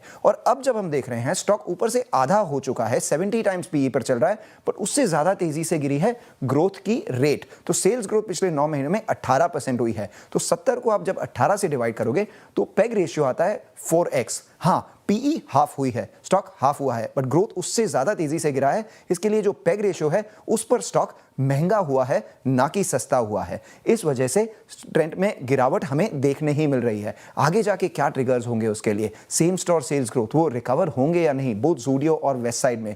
दूसरी बात, उनके जो बाकी फॉर्मेट्स है वहाँ पर अच्छा ग्रोथ देखने मिलेगा कि नहीं। उत्साह, बर्न टोस्ट और जो बाकी सारे फॉर्मेट्स हैं उन्होंने इतना एक्साइटमेंट अभी तक नहीं दिखाया है। और दूसरा, जो हम एक्सपेक्ट कर रहे थे कंजम्पशन सेंटिमेंट बूस्ट मिलेगी, गवर्नमेंट के जितने सारे प्रतिक्रियाएं उन्होंने ली है इस तरफ, उसका इम्पैक्ट हमें देखने नहीं मिला है। और रिस्क हम ऑब्वियसली सबसे पहले कंज्यूमर सेंटिमेंट अगर रिकवर नहीं हुआ तो वो रिस्क है। दूसरी बात, जब ट्रेंड चल रहा था अकेले तब Zudio was the only format. अब उसके बाद यूस्टा, शीन, इंट्यून, ओन्ड सारे बड़े प्लेयर्स के जो ब्रांड्स हैं वो भी मार्केट में आ गए हैं, काफ़ी कंपटीशन है। और बाय डिज़ाइन टाटाज का मानना है कि वैल्यू फैशन में वो ऑनलाइन स्टोर में नहीं मौजूद हैं, तो क्या वो भी उनके ग्रोथ को आगे जाके इम्पैक्ट करेगी या नहीं, उन सब सवालों का जवाब हमें आगे कुछ क्वार्टर्स में मिलेगा। बट अभी स्ट्रीट को ग्रोथ डिसअपॉइंटमेंट में काफ़ी दुख हो रहा है, इस वजह से ट्रेंड बदला।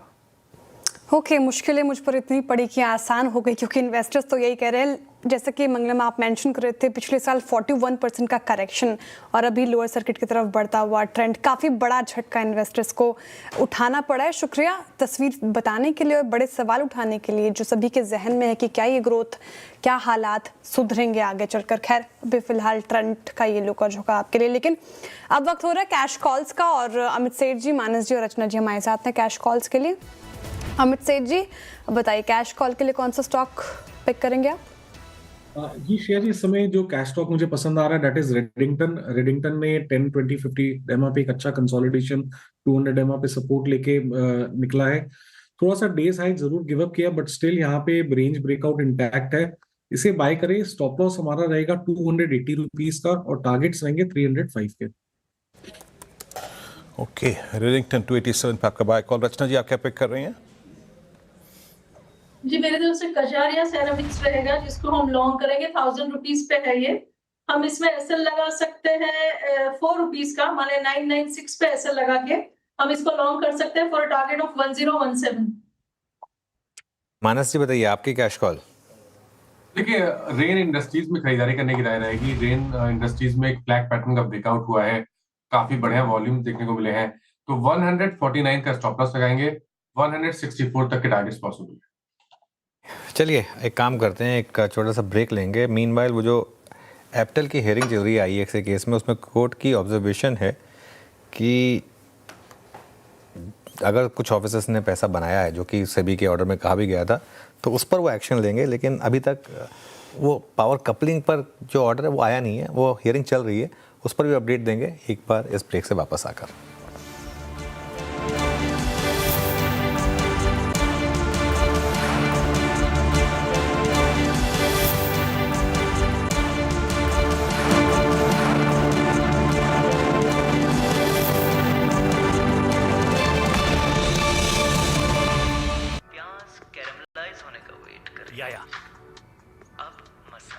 अरे बैटमैन का कर्ची कौन ले गया? Gullu, my new kitchen.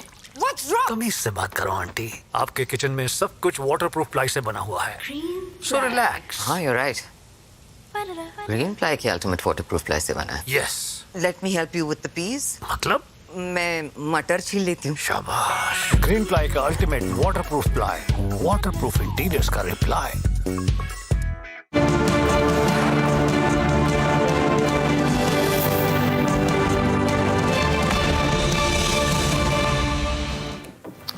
Welcome back. चलिए धमाकेदार ऑप्शंस लेते हैं। रचना जी हैं, अरुण कुमार मंत्री जी और मानस जी हैं हमारे साथ धमाकेदार ऑप्शंस के लिए। रचना जी बताइए आपका ऑप्शन। जी, हमने सुबह एसबीआई कार्ड में एक लॉन्ग लिया था और अभी हम एसबीआई कार्ड में ही आगे एक ऑप्शन भी ले सकते हैं। हम यहाँ पे 890 के सी को बाय कर सकते हैं, जो कि 27 पे ट्रेड कर रहा है। हम इसमें ऐसे लगाएंगे 22 पे। अपसाइड पे हमारा टारगेट होगा 35 and 40 for a time frame of today and tomorrow. Okay, SBI cards 890 की कॉल है। अरुण जी के पास चलते हैं उनके ऑप्शन ट्रेड को पिक करने के लिए। अरुण जी, आप क्या पिक कर रहे हैं? वीरेन जी अगेन एफएमसीजी स्पेस के साथ ही जाना चाहूंगा। HUL में मुझे लग रहा है अच्छा ब्रेकआउट है और ये ब्रेकआउट शायद आपको कंटिन्यू होता भी नजर आए, तो 2420 का कॉल लेने की सलाह है। 36-37 के आसपास चल रही है, 29 का स्टॉप लॉस लगाएं। 52 रुपीज तक के टारगेट इसमें आ सकते हैं, तो 2420 का कॉल बाय करके चल सकते हैं। ओके, HUL DSI की तरफ बढ़ता हुआ अच्छा परफॉर्मेंस है स्टॉक में। माइनस डे ऑप्शंस में आपके पिक क्या होगी? तो देखिए श्रेया जी, लुपिन के ऑप्शन में खरीदारी करनी है। लुपिन तैयार है एक फ्रेश ब्रेकआउट के लिए। पैटर्न पहले से पॉजिटिव है, हायर टॉप हायर बॉटम्स का ट्रेंड है। तो लुपिन का 2140 2140 वाला कॉल ऑप्शन 47 रुपीज पे ट्रेड हो रहा है। उसमें 29 रुपीज के स्टॉप लॉस से खरीदारी करेंगे और 80 रुपीज 80 रुपए के टारगेट सेट करेंगे। ओके, मीनवाइल ट्रेंड अब 4000 के नीचे है और वो जो मंगलम बात कर रहे थे 3996, मतलब 4000 के पुट राइटर के नीचे। और जैसा कि मैं कह रहा था कि किसी ने सोचा होगा कि क्या ट्रेंड भी लोअर सर्किट की तरफ बढ़ सकता है। यहाँ 3986.9 का वो लेवल है, अभी उसको डिफेंड करने की कोशिश कर रहा है ट्रेंड, लेकिन बड़ी गिरावट। और सच बताऊं तो श्रेया, मुझे बहुत दुख होता है उन लोगों के लिए जो फंसे हुए हैं इस स्टॉक में, है ना। मतलब पिछले साल भी टॉप लूजर रहा निफ्टी का, इस साल भी। और शुरुआत अच्छी क्या मतलब, हाँ मतलब जो फंसे हैं उनको, उनके लिए थोड़ा सा दिल में पेन होता है, क्योंकि जिस तरीके से स्टॉक गिरा है। और जब large cap stock, Tata group का स्टॉक, ऐसा भी नहीं, कई बार क्या होता है आप छोटे स्टॉक में फंस जाते हैं, किसी स्मॉल कैप में फंस जाते हैं, उसकी बात समझ में आती है। निफ्टी का stock, large cap stock, Tata group का स्टॉक, और उसमें जब आप फंस जाते हैं तो थोड़ा सा खैर वो अखरता है। खैर आगे बढ़ते हैं। Q3 में ऑटो सेक्टर के नतीजों पर खास नज़र रहेगी। मोतीलाल ओसवाल के मुताबिक Q3 में ऑटो की अर्निंग्स ग्रोथ अच्छी रह सकती है। पूरी रिपोर्ट की जानकारी लेते हैं कंचन से। कंचन, गुड आफ्टरनून। जी गुड आफ्टरनून। डेफिनेटली जो Q3 के हमें ऑटो सेक्टर के नंबर्स देखने को मिलेंगे वो हमें पॉजिटिव साइड में देखने को मिल सकते हैं, मोतीलाल ओसवाल का ये कहना है। अगर हम वॉल्यूम ग्रोथ की बात करें तो दिसंबर में जो डेटा आया था 1 जनवरी को, तो वहां पे भी अच्छी खासी ग्रोथ हमें देखने को मिली थी। ओवरऑल सेक्टर में 17% का एक अपटेक देखने को मिला था। अगर सेगमेंट वाइज यहाँ पे बात करी जाए तो टू व्हीलर पैसेंजर व्हीकल में 17% की ग्रोथ, कमर्शियल व्हीकल में 22%, और बात करी जाए ट्रैक्टर सेगमेंट की तो 21% की ग्रोथ यहाँ पे भी देखी गई थी। देखिए फेस्टिव सीजन जब आया था तब तो ओवरऑल जो डिमांड थी काफी शानदार थी, लेकिन फेस्टिव सीजन के बाद भी नवंबर दिसंबर में जो डिमांड थी वो हमें हायर साइड में ही जाती हुई दिखाई दी। अब अगर सेगमेंट वाइज से सेग्रीगेट किया जाए तो ओएम्स के जो नतीजे हैं वो हमें काफी अच्छे देखने को मिल सकते हैं। इनके रेवेन्यू में 24 से 25% का जो इजाफा है वो एक्सपेक्टेड है। वहीं अगर इबिटा और मुनाफे की बात करी जाए तो 17 से 27% की ग्रोथ यहाँ पे भी एक्सपेक्टेड है। मार्जिन्स में भी इनफैक्ट हमें एक सुधार जो है वो देखने को मिल सकता है, और ऑपरेटिंग लेवरेज और साथ में जो लोअर डिस्काउंट है उससे मार्जिन्स को अच्छा सपोर्ट मिलेगा। वहीं अगर एंसिलरी की बात करी जाए तो यहाँ पे हमें रेवेन्यू ग्रोथ 14% देखने को मिल सकती है, इबिटा पैट 17% और 20% रिस्पेक्टिवली देखने को मिल सकता है। और टायर कंपनी स्पेसिफिकली देखें तो यहाँ पे मार्जिन्स में अच्छा खासा एक्सपेंशन एक्सपेक्टेड है Q3 में। डायरेक्टली आते हैं आपके फेवरेट टॉपिक पे, यानी कि टॉप पिक्स यहाँ पे कौन सी देखने को मिली है। मोतीलाल ओसवाल का कहना है कि मारुति सुजुकी यहाँ पे सबसे अच्छा दिखाई दे रहा है, Mahindra and Mahindra, TVS motor, Samvardhana Motherson और साथ में हैप्पी फॉर्जिंग, जहाँ पे नंबर्स हमें शानदार आते हुए दिखाई दे सकते हैं। लेकिन ओवरऑल बात करें ऑटो पैक की तो हेल्थ अच्छी है। हेल्थ अच्छी है ऑटो स्पेस की। हालांकि देखिए यहाँ पर जिन स्टॉक्स का जिक्र किया गया है वो more less passenger vehicle segment है। लाइए सारे स्टॉक्स से एक बार मारुति का जिक्र किया गया और M&M all time high, TVS motors all time high, Happy Forging, Samvardhana Motherson. मैं अरुण जी ऑटो में देखिए नंबर्स तो सबके अच्छे रहे मोर लेस इस लास्ट मंथ में। मैं खोज रहा था एक मीन रिवर्सन ट्रेड, है ना, जिस पे आप कई बार फोकस करते हैं, मैंने सुना है आपको। उस लिहाज से बजाज ऑटो को कहाँ प्लेस करेंगे, क्योंकि अगर टू व्हीलर में कहीं स्पेस है तो वह थोड़ा बजाज ऑटो में सबसे मैक्सिमम स्पेस वहीं पर ही है।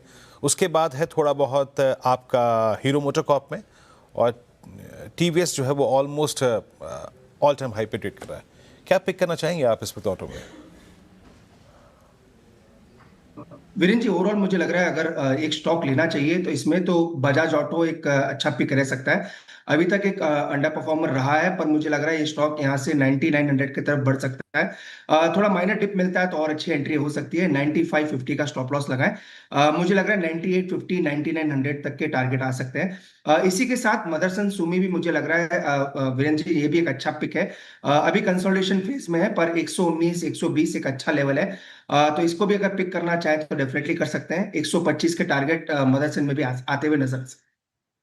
ओके, चलिए मीन वाइल 4 का चौका का आपको सीक्वेंस बता देते हैं। सस्ता ऑप्शन ट्रेड लेंगे मानस जी से, फिर चलेंगे श्रीकांत जी के पास एफएन सुपरस्टार के लिए, फिर अमित सेठ जी के पास चार्ट का चमत्कार के लिए, और मयूरेश जोशी जी के पास चलेंगे मिड कैप फंडा के लिए।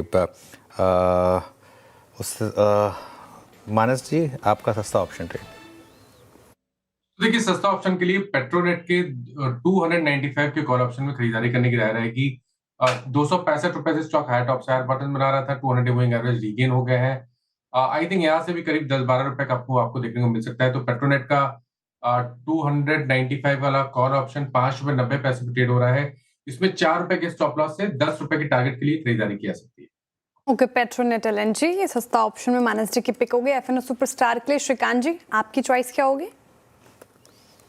बिल्कुल, तो देखिए मुझे लग रहा है कि फार्मा स्टॉक्स में अच्छी तेजी बनी है, और फार्मा स्टॉक्स में अगर रिलेटिव स्ट्रेंथ के बेसिस पे देखा जाए तो लुपिन लेबोरेटरीज ने काफी अच्छा काम किया है। करंट लेवल से 2135 2134 के करीब लुपिन लैब को लिया जा सकता है। टारगेट्स यहाँ पे रहेंगे 2175 के, और जो स्टॉप लॉस हमें रखना पड़ेगा वो रहेगा 2120 रुपए का।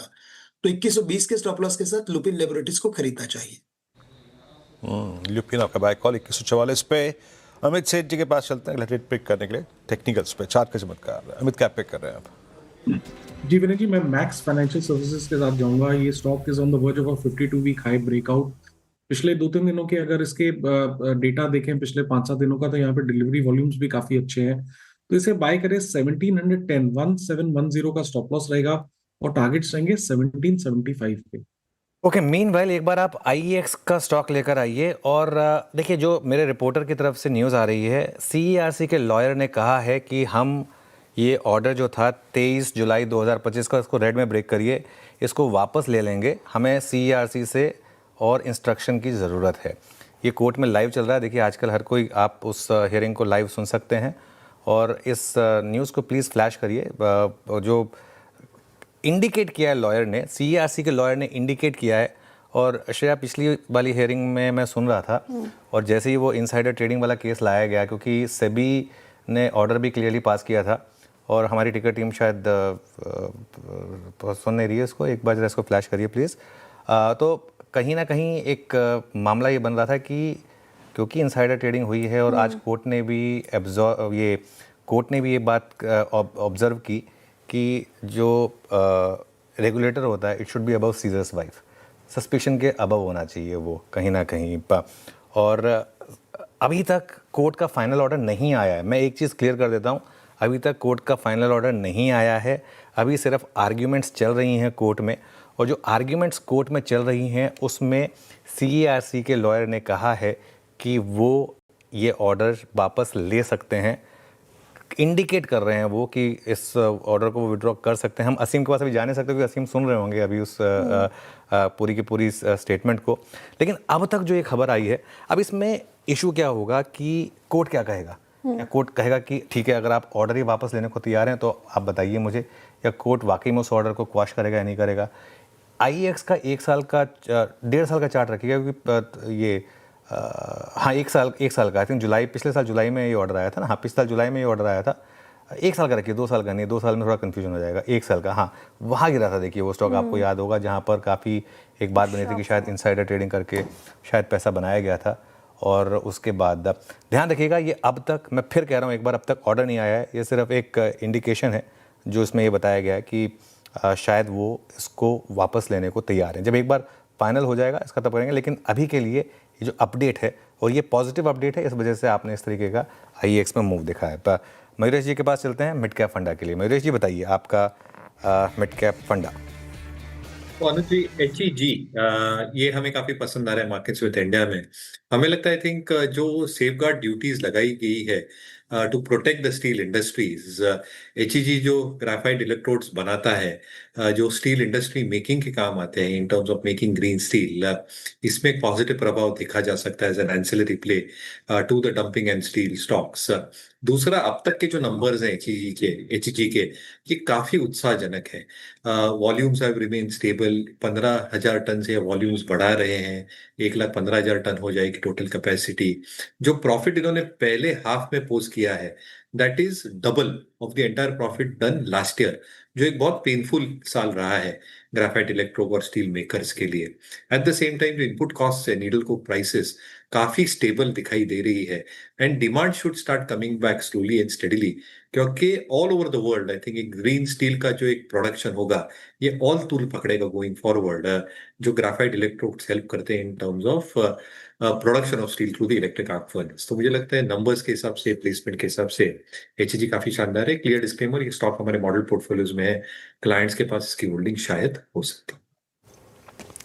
ओके जी, ये हो गई पिक मिड कैप फंडा में मयूरेश जी की। चलिए अब एक बार रिकैप कर लेते हैं आपके लिए।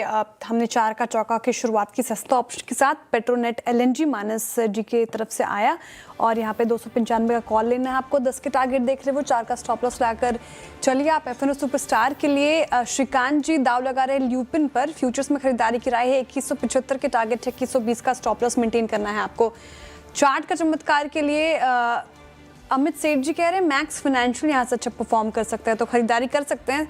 1775 के टारगेट, 1710 का स्टॉप लॉस। और मिड कैप फंडा के लिए अभी अभी मयूरेश जोशी जी ने HED सुझाया है, लंबी अवधि के लिए खरीदारी की राय। काउंटर में दमखम नजर आ रहा है।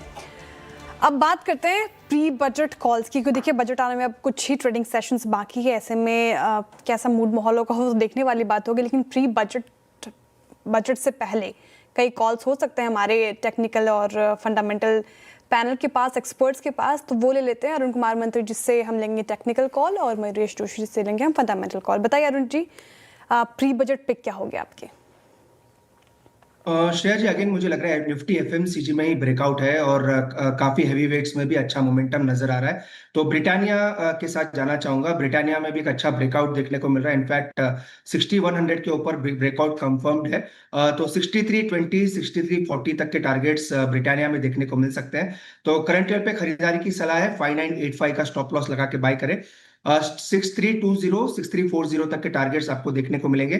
टाइम फ्रेम आप रख सकते हैं 2 से 3 हफ्तों का बजट तक। मुझे लग रहा है मोमेंटम पॉजिटिव है और यहाँ से अच्छा मोमेंट ऊपर के लेवल देखने को मिल सकता है। ओके, ब्रिटानिया प्री बजट आपकी बाय कॉल 6127 पे। मयूरेश, प्री बजट आपका व्यू क्या है, मतलब आप किस स्टॉक को चेज करना चाहेंगे? तो वीरू जी, आई थिंक एक बहुत सेफ और एक लीडरशिप स्टॉक चूज कर रहा हूँ। L&T ऑब्वियस चॉइस है, क्योंकि जो बजट में अनाउंसमेंट हो सकती है डिफेंस को लेके, इंफ्रास्ट्रक्चर को लेके, ग्रीन एनर्जी को लेके, ये सारे खेमों में L&T सर्विस करता है। पिछले तिमाही में अगर आप नतीजे देखेंगे तो आई थिंक जो एक सेक्टोरल पर्सपेक्टिव है वहां पे एक वेल डिवर्सिफाइड है। जो स्लो मूविंग ऑर्डर बुक है that is probably moving out.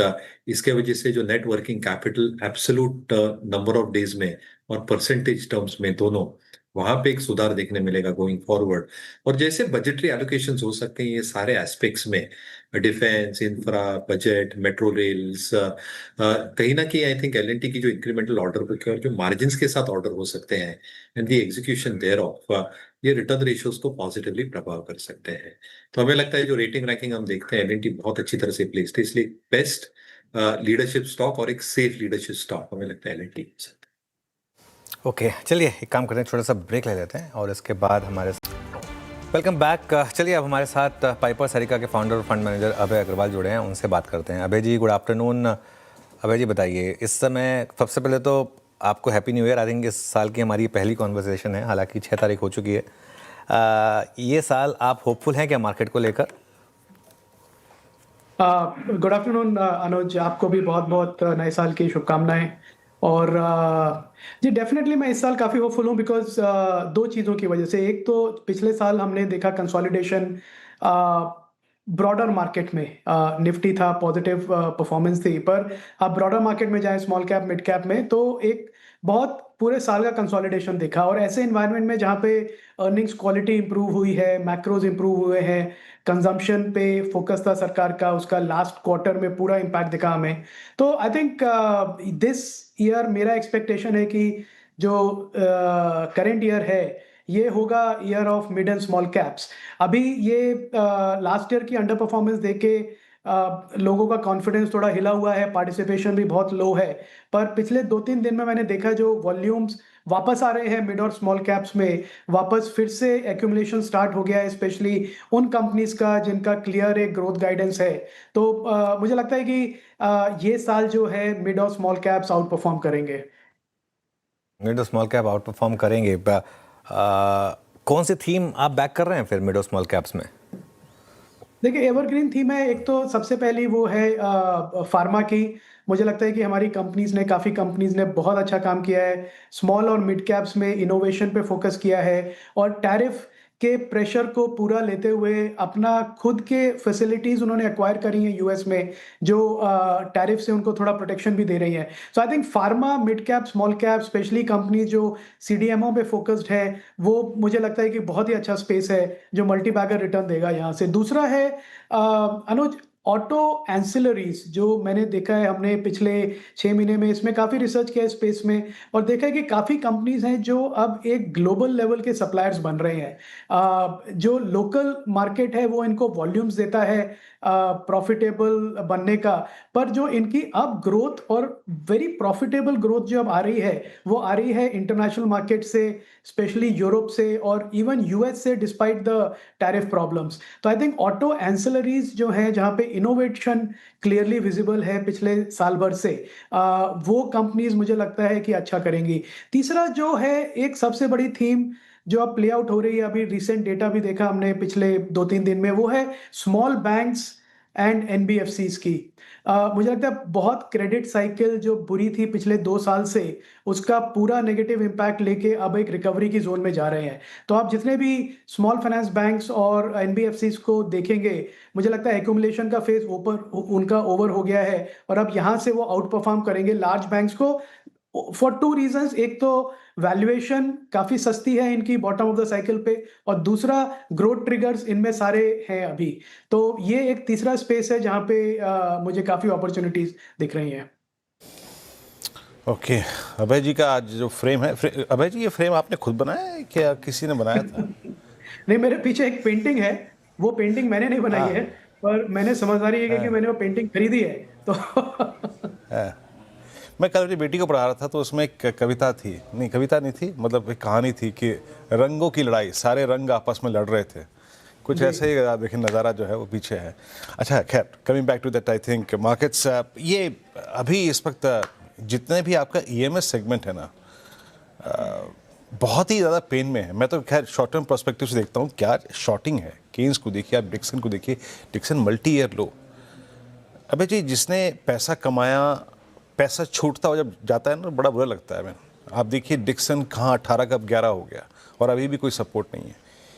EMS segment में भले ही आपके मैं अभी आपका पीएमएस लॉगिन कर रहा था, हो नहीं पाया वो, मैं देख रहा था स्टॉक्स लेकिन देख नहीं पाया। आप लोगों ने क्या अप्रोच रखी है अगर आप थे इसमें कमिटेड पीएमएस में, ये ईएमएस सेगमेंट में?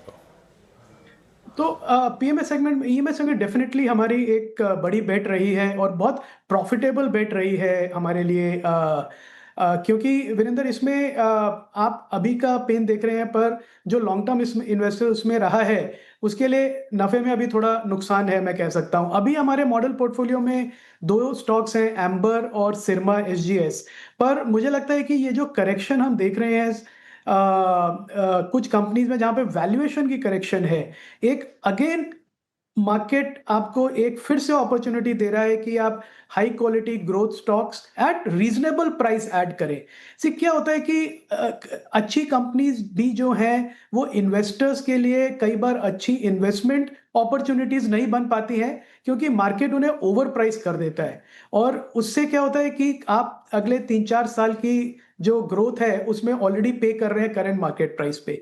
तो जो जिन प्राइसेस का आपने अभी उदाहरण दिया कंपनीज का और उनके प्राइसेस का टॉप प्राइसेस पे, वो डेफिनेटली महंगे थे। और फिर अब जब मार्केट का उनसे नुकसान देखा तो फिर प्राइसेस करेक्शन मोड में है अभी। पर मुझे लगता है कि ये इतनी बड़ी थीम है और मल्टी बैगर थीम है, मल्टी ईयर थीम है कि इसमें इन्वेस्टर्स को शॉर्ट टर्म करेक्शन से, short term profit booking, short term news based correction से डरना नहीं चाहिए, बल्कि रेगुलरली एलोकेट करते रहना चाहिए, ऑलमोस्ट लाइक अ सिप। क्योंकि यही जो कंपनीज हैं जो अभी हैं 5, 7, 8 हजार करोड़, 25 हजार करोड़ की मार्केट कैप की कंपनीज हैं, मुझे पूरा कॉन्फिडेंस है कि ये मल्टी बैगर्स बनेंगे अगले 3-4 साल में। मीनवाइल एक बार IEX लेकर आइए। अब IEX में लग चुका है अपर सर्किट, 10% का सर्किट लग चुका है। और जब CNBC आवाज़ ने ये सबसे पहले ये न्यूज़ आपको बताई थी कि वहाँ पर CRC के लॉयर ने हिंट दिया है, ध्यान रखिएगा, हिंट दिया है, बार बार ये बात हुई है, अभी तक कोई ऑर्डर नहीं आया, लेकिन हिंट दिया है कि हम ये केस शायद वापस ले सकते हैं, हमें CRC से इंस्ट्रक्शन की ज़रूरत है। क्योंकि अगर वो हो गया तो मेरे ख्याल से वहाँ से IEX की कॉल्स ट्रिपल हुई हैं श्रेया। इस लेवल पर हमने वो स्पॉटिंग की और जो बात की, और देखिए उससे पहले आपको याद होगा वोडाफोन आइडिया वाला मामले में भी सबसे पहले हम ही ने आपको इन्फॉर्मेशन दी थी। तो अगर आपको इस तरीके की जो एकदम सेंसिटिव वाले जो मामले हैं उसको सही सबसे पहले इन्फॉर्मेशन चाहिए, तो आपको CNBC आवाज़ के साथ ही जुड़ना है। मैं फिर कह रहा हूँ, अब तक कोर्ट की तरफ से कोई ऑर्डर नहीं आया है, अभी तक कोर्ट की तरफ से कोई ऑर्डर नहीं आया है। और अगर ये ऑर्डर वाकई में वापस लिया जाता है, तो अब पता नहीं मुझे IEX वापस 211 तक जाएगा या नहीं जाएगा, लेकिन एक बार के लिए तो एटलीस्ट जितनी इसकी पिटाई हुई थी उसका आधा तो शायद रिक्लेम कर लेगा। लेकिन अभी के लिए फिलहाल 10% का सर्किट है। अभी इस मामले की सुनवाई जो शुक्रवार तक टली है, और अभी की जो बड़ी ब्रेकिंग न्यूज़ वो ये है कि CRC के जो लॉयर हैं उन्होंने हिंट दिया है कि हम ये ऑर्डर ही वापस लेने को तैयार हैं। तो ये एक बड़ी खबर है। चलिए, उसका रिएक्शन बिल्कुल IEX पर 10% ऊपर, अब शानदार शार्प मूव। हालांकि SMG को जोड़ेंगे इस पूरी खबर पर और उनसे डिटेल में बातचीत करेंगे कि आखिर कोर्ट में हुआ क्या बातचीत हुई, इस पे को जोड़ेंगे। लेकिन अभय अग्रवाल जी, गुड आफ्टरनून। और सर, ये ट्रेंड में क्या हुआ आज? Q3 अपडेट इतने ख़राब थे कि एकदम लोअर सर्किट लगा गया, और आपका व्यू क्या है इस पर फिलहाल? क्योंकि काफ़ी ज़्यादा इन्वेस्टर्स हैं जो सवालों के जवाब जानना चाह रहे हैं और फंसे हुए हैं। श्रेया, ये एक सेक्टर है जिसको हम ज़्यादा ट्रैक नहीं करते हैं, क्योंकि बिग बॉक्स, स्मॉल बॉक्स जो रिटेल है, वो एक सेक्टर है जिसमें हमने ज़्यादा पार्टिसिपेट नहीं किया, बिल्कुल ही पार्टिसिपेट नहीं किया। मुझे लगता है कि जो ई कॉमर्स का इमर्जिंग थ्रेट है, उसके सामने जो करंट इनकी वैल्यूएशंस हैं वो बहुत हाई है। और एक और उदाहरण है, जैसे वीरेंद्र भी बात कर रहे थे EMS कंपनीज का, ये एक और उदाहरण है कि बहुत अच्छी कंपनी है, बहुत अच्छा मैनेजमेंट है, बैलेंस शीट स्ट्रांग है, ग्रोथ है, पर मार्केट उसको इतना ओवर प्राइस कर देता है कि थोड़ी भी बैड न्यूज़ पे आप एक सीवियर करेक्शन देखते हैं। तो अगर जो इन्वेस्टर्स की आप बात कर रहे हैं जो इसमें फंसे हुए हैं, अगर उन्हें कन्विक्शन है इसमें कि ठीक है, हमको मालूम है हमने क्यों ये लिया है, तो मैं कहूँगा कि उनको होल्ड करना चाहिए। Just because of news based price correction निकल जाए तो फिर आप हर समय चेज ही करते रहेंगे मार्केट को, कभी कन्विक्शन नहीं बना पाएंगे। हाँ, अभय जी, मैं आपसे 2 मिनट का समय चाहूँगा। जरा मैं हल्का सा, अगर आप देखें, वो जो कोर्ट की प्रोसीडिंग थी उसको समझने की कोशिश कर रहा हूँ। असीम मेरे सहयोगी इस वक्त मौजूद हैं जो इस पूरी हियरिंग में थे। असीम, 2-3 जो क्रिटिकल फैक्ट्स थे, मैं अभी प्राइस को टिप्पणी नहीं करूँगा, इस हियरिंग में आपको क्या सेंस हुआ? अभी भी पूरी की पूरी कहानी मझधार में थी, बट CRC का आपको व्यू क्या नजर आया उसमें, जो उन्होंने पक्ष रखा आज कोर्ट में?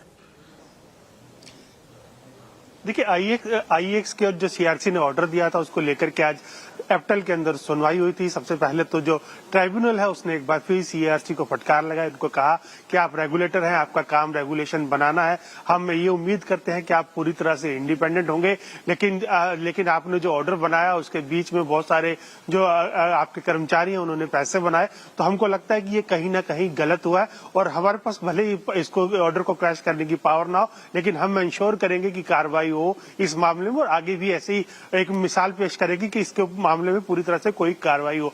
तो उस वक्त CRC के जो वकील है उन्होंने जवाब दिया कि हम इसको ऑर्डर को वापस लेने के ऊपर विचार कर रहे हैं। हालांकि उनको जो अधिकारी हैं उनको ऑफिशियली इसके ऊपर उनसे स्टेटमेंट लेना पड़ेगा, उनसे इंस्ट्रक्शंस उनसे लेनी पड़ेंगी। तो उन्होंने फ्राइडे तक का वक्त मांगा। उन्होंने कहा कि फ्राइडे तक हम इसके बारे में मैं चीज ये जानना चाहूंगा कि क्या हम ऑर्डर वापस ले रहे हैं, असीम नहीं असीम ले रहे असीम असीम सीआरसी एक रेगुलेटर है। मैं ये कह रहा हूं कि पर्चा लीक हो गया और बात दूसरी है ना, पर अल्टीमेटली परीक्षा तो होनी है ना। मेरा सवाल ये है। जी सही कहा आपने। देखिए सवाल यह है, लेकिन उस काफी सारा उन्होंने कहा कि कई सारी इस ऑर्डर जो आईएक्स थी उसकी दलील थी कि बहुत सारी जो इसकी ऑर्डर की कंडीशंस थी उसको मेट नहीं किया गया, और जो इस ऑर्डर को पहले लीक कर दिया गया वो भी है। लेकिन इसमें सीआरसी ने कहा कि अभी हम रेगुलेशन बनाने के ऊपर भी विचार नहीं कर रहे हैं। पहले कहा गया था कि हम जनवरी में इसको लेकर के कोई फाइनल गाइडलाइंस लेकर के आएंगे, लेकिन अभी तक कोई हम फाइनल गाइडलाइंस नहीं ले आए, और हम इस ऑर्डर को विड्रॉ करने के ऊपर भी विचार कर रहे हैं। हालांकि जो फाइनल इंस्ट्रक्शंस है वो उनके लॉयर फ्राइडे तक लेकर के कोर्ट के सामने पहुंचाएंगे। कोर्ट ने कहा कि अगर आप इस ऑर्डर को वापस ले रहे हैं तो हम फ्राइडे को ही इस मैटर को डिस्पोज ऑफ कर देंगे। तो एक क्लियर इंडिकेशन है कि यहाँ सीआरसी अपना जो मार्केट कपलिंग का 23/7/2025 में जो उन्होंने ऑर्डर दिया था उसको वापस लेने पर विचार करिए। हालांकि जो फाइनल इंस्ट्रक्शंस आएंगी उसके आधार पर जो एप्टल है वो आगे बढ़ेगा, और फ्राइडे तक ये दोबारा से इस मामले की दोबारा हेयरिंग होगी। तब जो ट्राइब्यूनल है उसके सामने सीआरसी अपना पक्ष रखेगा। तो असीम, सबसे पहले तो आपने फिर से सबसे पहले न्यूज़ ब्रेक की, लेकिन क्या ये मान के चलें कि अब अगले 2 दिन में, फ्राइडे बोला ना आपने, फ्राइडे को भी मामला क्लियर हो जाएगा वन वे और द अदर?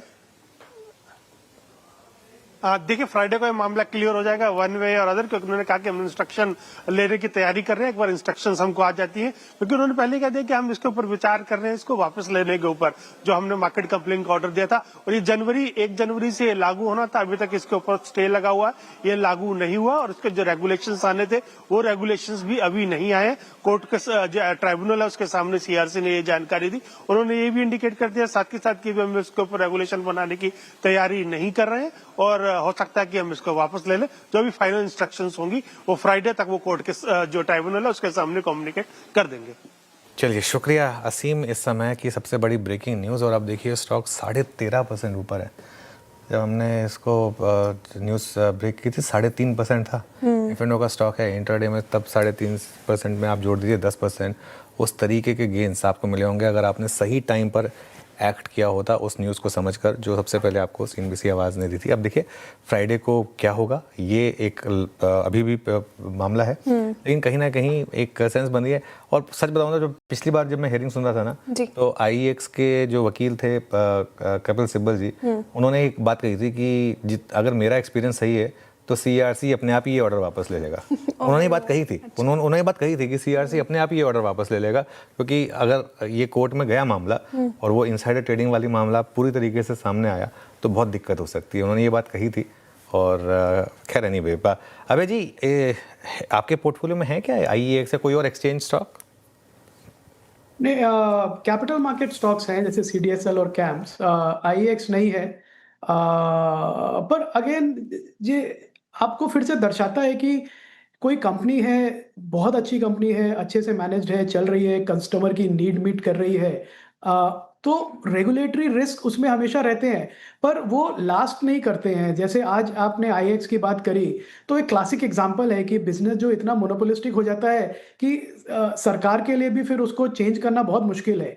तो अगेन बात वही आती है कि अगर आपने अच्छा स्टॉक कुछ लिया हुआ है, वो ऊपर नहीं तो जाएगा न्यूज़ बेस्ड, पर कन्विक्शन है तो आप उसको होल्ड कर सकते हैं। तो एक्सचेंज स्टॉक्स मुझे लगता है कि सारे इस समय एक बहुत ही स्वीट स्पॉट में है, और क्लियर रनवे है और कंपटीशन नहीं है, क्योंकि आप किसी का भी नाम ले लीजिए, MCX, BSE, ड्यूओपोली है या मोनोपोली है सब एक्सचेंजेस की। सो आई थिंक अगर वैल्यूएशन फेवरेबल है जो IEX की तो डेफिनेटली है, तो I think is a good opportunities. चलिए अभय जी, बहुत बहुत शुक्रिया, आप इस कार्यक्रम में शामिल हुए, सभी सेक्टर्स पर अपनी राय रखी आपने। आपसे थोड़ी बात कम हो पाई आज, लेकिन अगली बार उसको भी पूरा करेंगे जो स्पेस आज क्रिएट हो गया। बहुत बहुत शुक्रिया इस कार्यक्रम में शामिल होने के लिए। अनुज, आज स्टॉक स्पेसिफिक एक्शन अच्छे भी बहुत रहे, फॉर इंस्टेंस IEX, लेकिन हमने ट्रेंड और हमने रिलायंस के प्राइस डैमेज को झेला, पर सिर्फ 0.29% के नुकसान के साथ। कैसी रही है क्लोजिंग, पहले तो ये, और कल की रिव्यू? देखिए, ट्रेंड अभी भी मार्केट का ख़राब नहीं हुआ है, लेकिन हाँ, क्योंकि आज मार्केट ने लोअर लो हाई बना दिया है, तो एक तरीके से कहीं ना कहीं आपको एक वो व्यू लेना होगा कि क्या करें अब? देखिए, बैंक निफ्टी अभी भी बेटर है निफ्टी के मुकाबले, और लॉन्ग रहना है तो बैंक निफ्टी बेटर है। आई थिंक कल भी हमने ये बात की थी कि अगर लॉन्ग रहना है तो बैंक निफ्टी बेटर है। इनफैक्ट कल तो क्लोजिंग में हमने एक व्यू भी लिया था कि बैंक निफ्टी में चाहे तो लॉन्ग करें, और हेज करना है तो निफ्टी का पुट ले ले। तो आज तो वो दोनों वे वर्कआउट किया होगा एक्चुअली, या फिर न्यूट्रल जाए, कल सुबह एक कॉल ले लें, कॉल से मेरा मतलब व्यू ले लें, कल सुबह व्यू ले लें, मार्केट कहीं भागा नहीं जा रहा है, कल सुबह वापस उसको रिविजिट करेंगे। चलिए यतिन के पास चलते हैं, डीलिंग रूम चेक के लिए। Yatin, good afternoon. Good afternoon. और दो स्टॉक जो आज फोकस में है, दोनों ही कंज्यूमर सेक्टर वाले हैं। सबसे पहले हेवेल्स, और काफ़ी शानदार काउंटर में आज मोमेंटम देखने को मिल रहा है, 3% की तेज़ी है, फ्रेश बाइंग देखने को मिल रही है आपको जनवरी सीरीज में। और डीलर्स की अगर आप माने तो यहाँ BTHT का ट्रेड लिया जा सकता है, 2 से 3% की तेज़ी, यानी अल्टीमेटली 1550 तक के टारगेट्स के लिए हेवेल्स एक काउंटर है जो काफ़ी सारे HNIs खरीद रहे हैं, और यहाँ डीलर्स की सलाह आ रही है खरीदारी के लिए। और HUL भी एक काउंटर है जो अब FMCG में लोगों को सेफ लगने लगा है। यहाँ एक ट्रेड बैठ रहा है FIS की तरफ से, और डीलर्स की अगर आप माने तो यहाँ भी 5 से 6% पोजिशनल अपसाइड की बातें डीलर्स कर रहे हैं अपने क्लाइंट्स के लिए। हेवेल्स और HUL पर डीलर्स की तरफ से BTHT के कॉल, शुक्रिया यतिन जी। लेकिन हमारे पैनल क्या पिक कर रहे हैं अब वो समझ लेते हैं। BTHT और STBT ट्रेड्स लेना शुरू करते हैं। श्रीकांत जी, क्या चूज कर रहे हैं आप?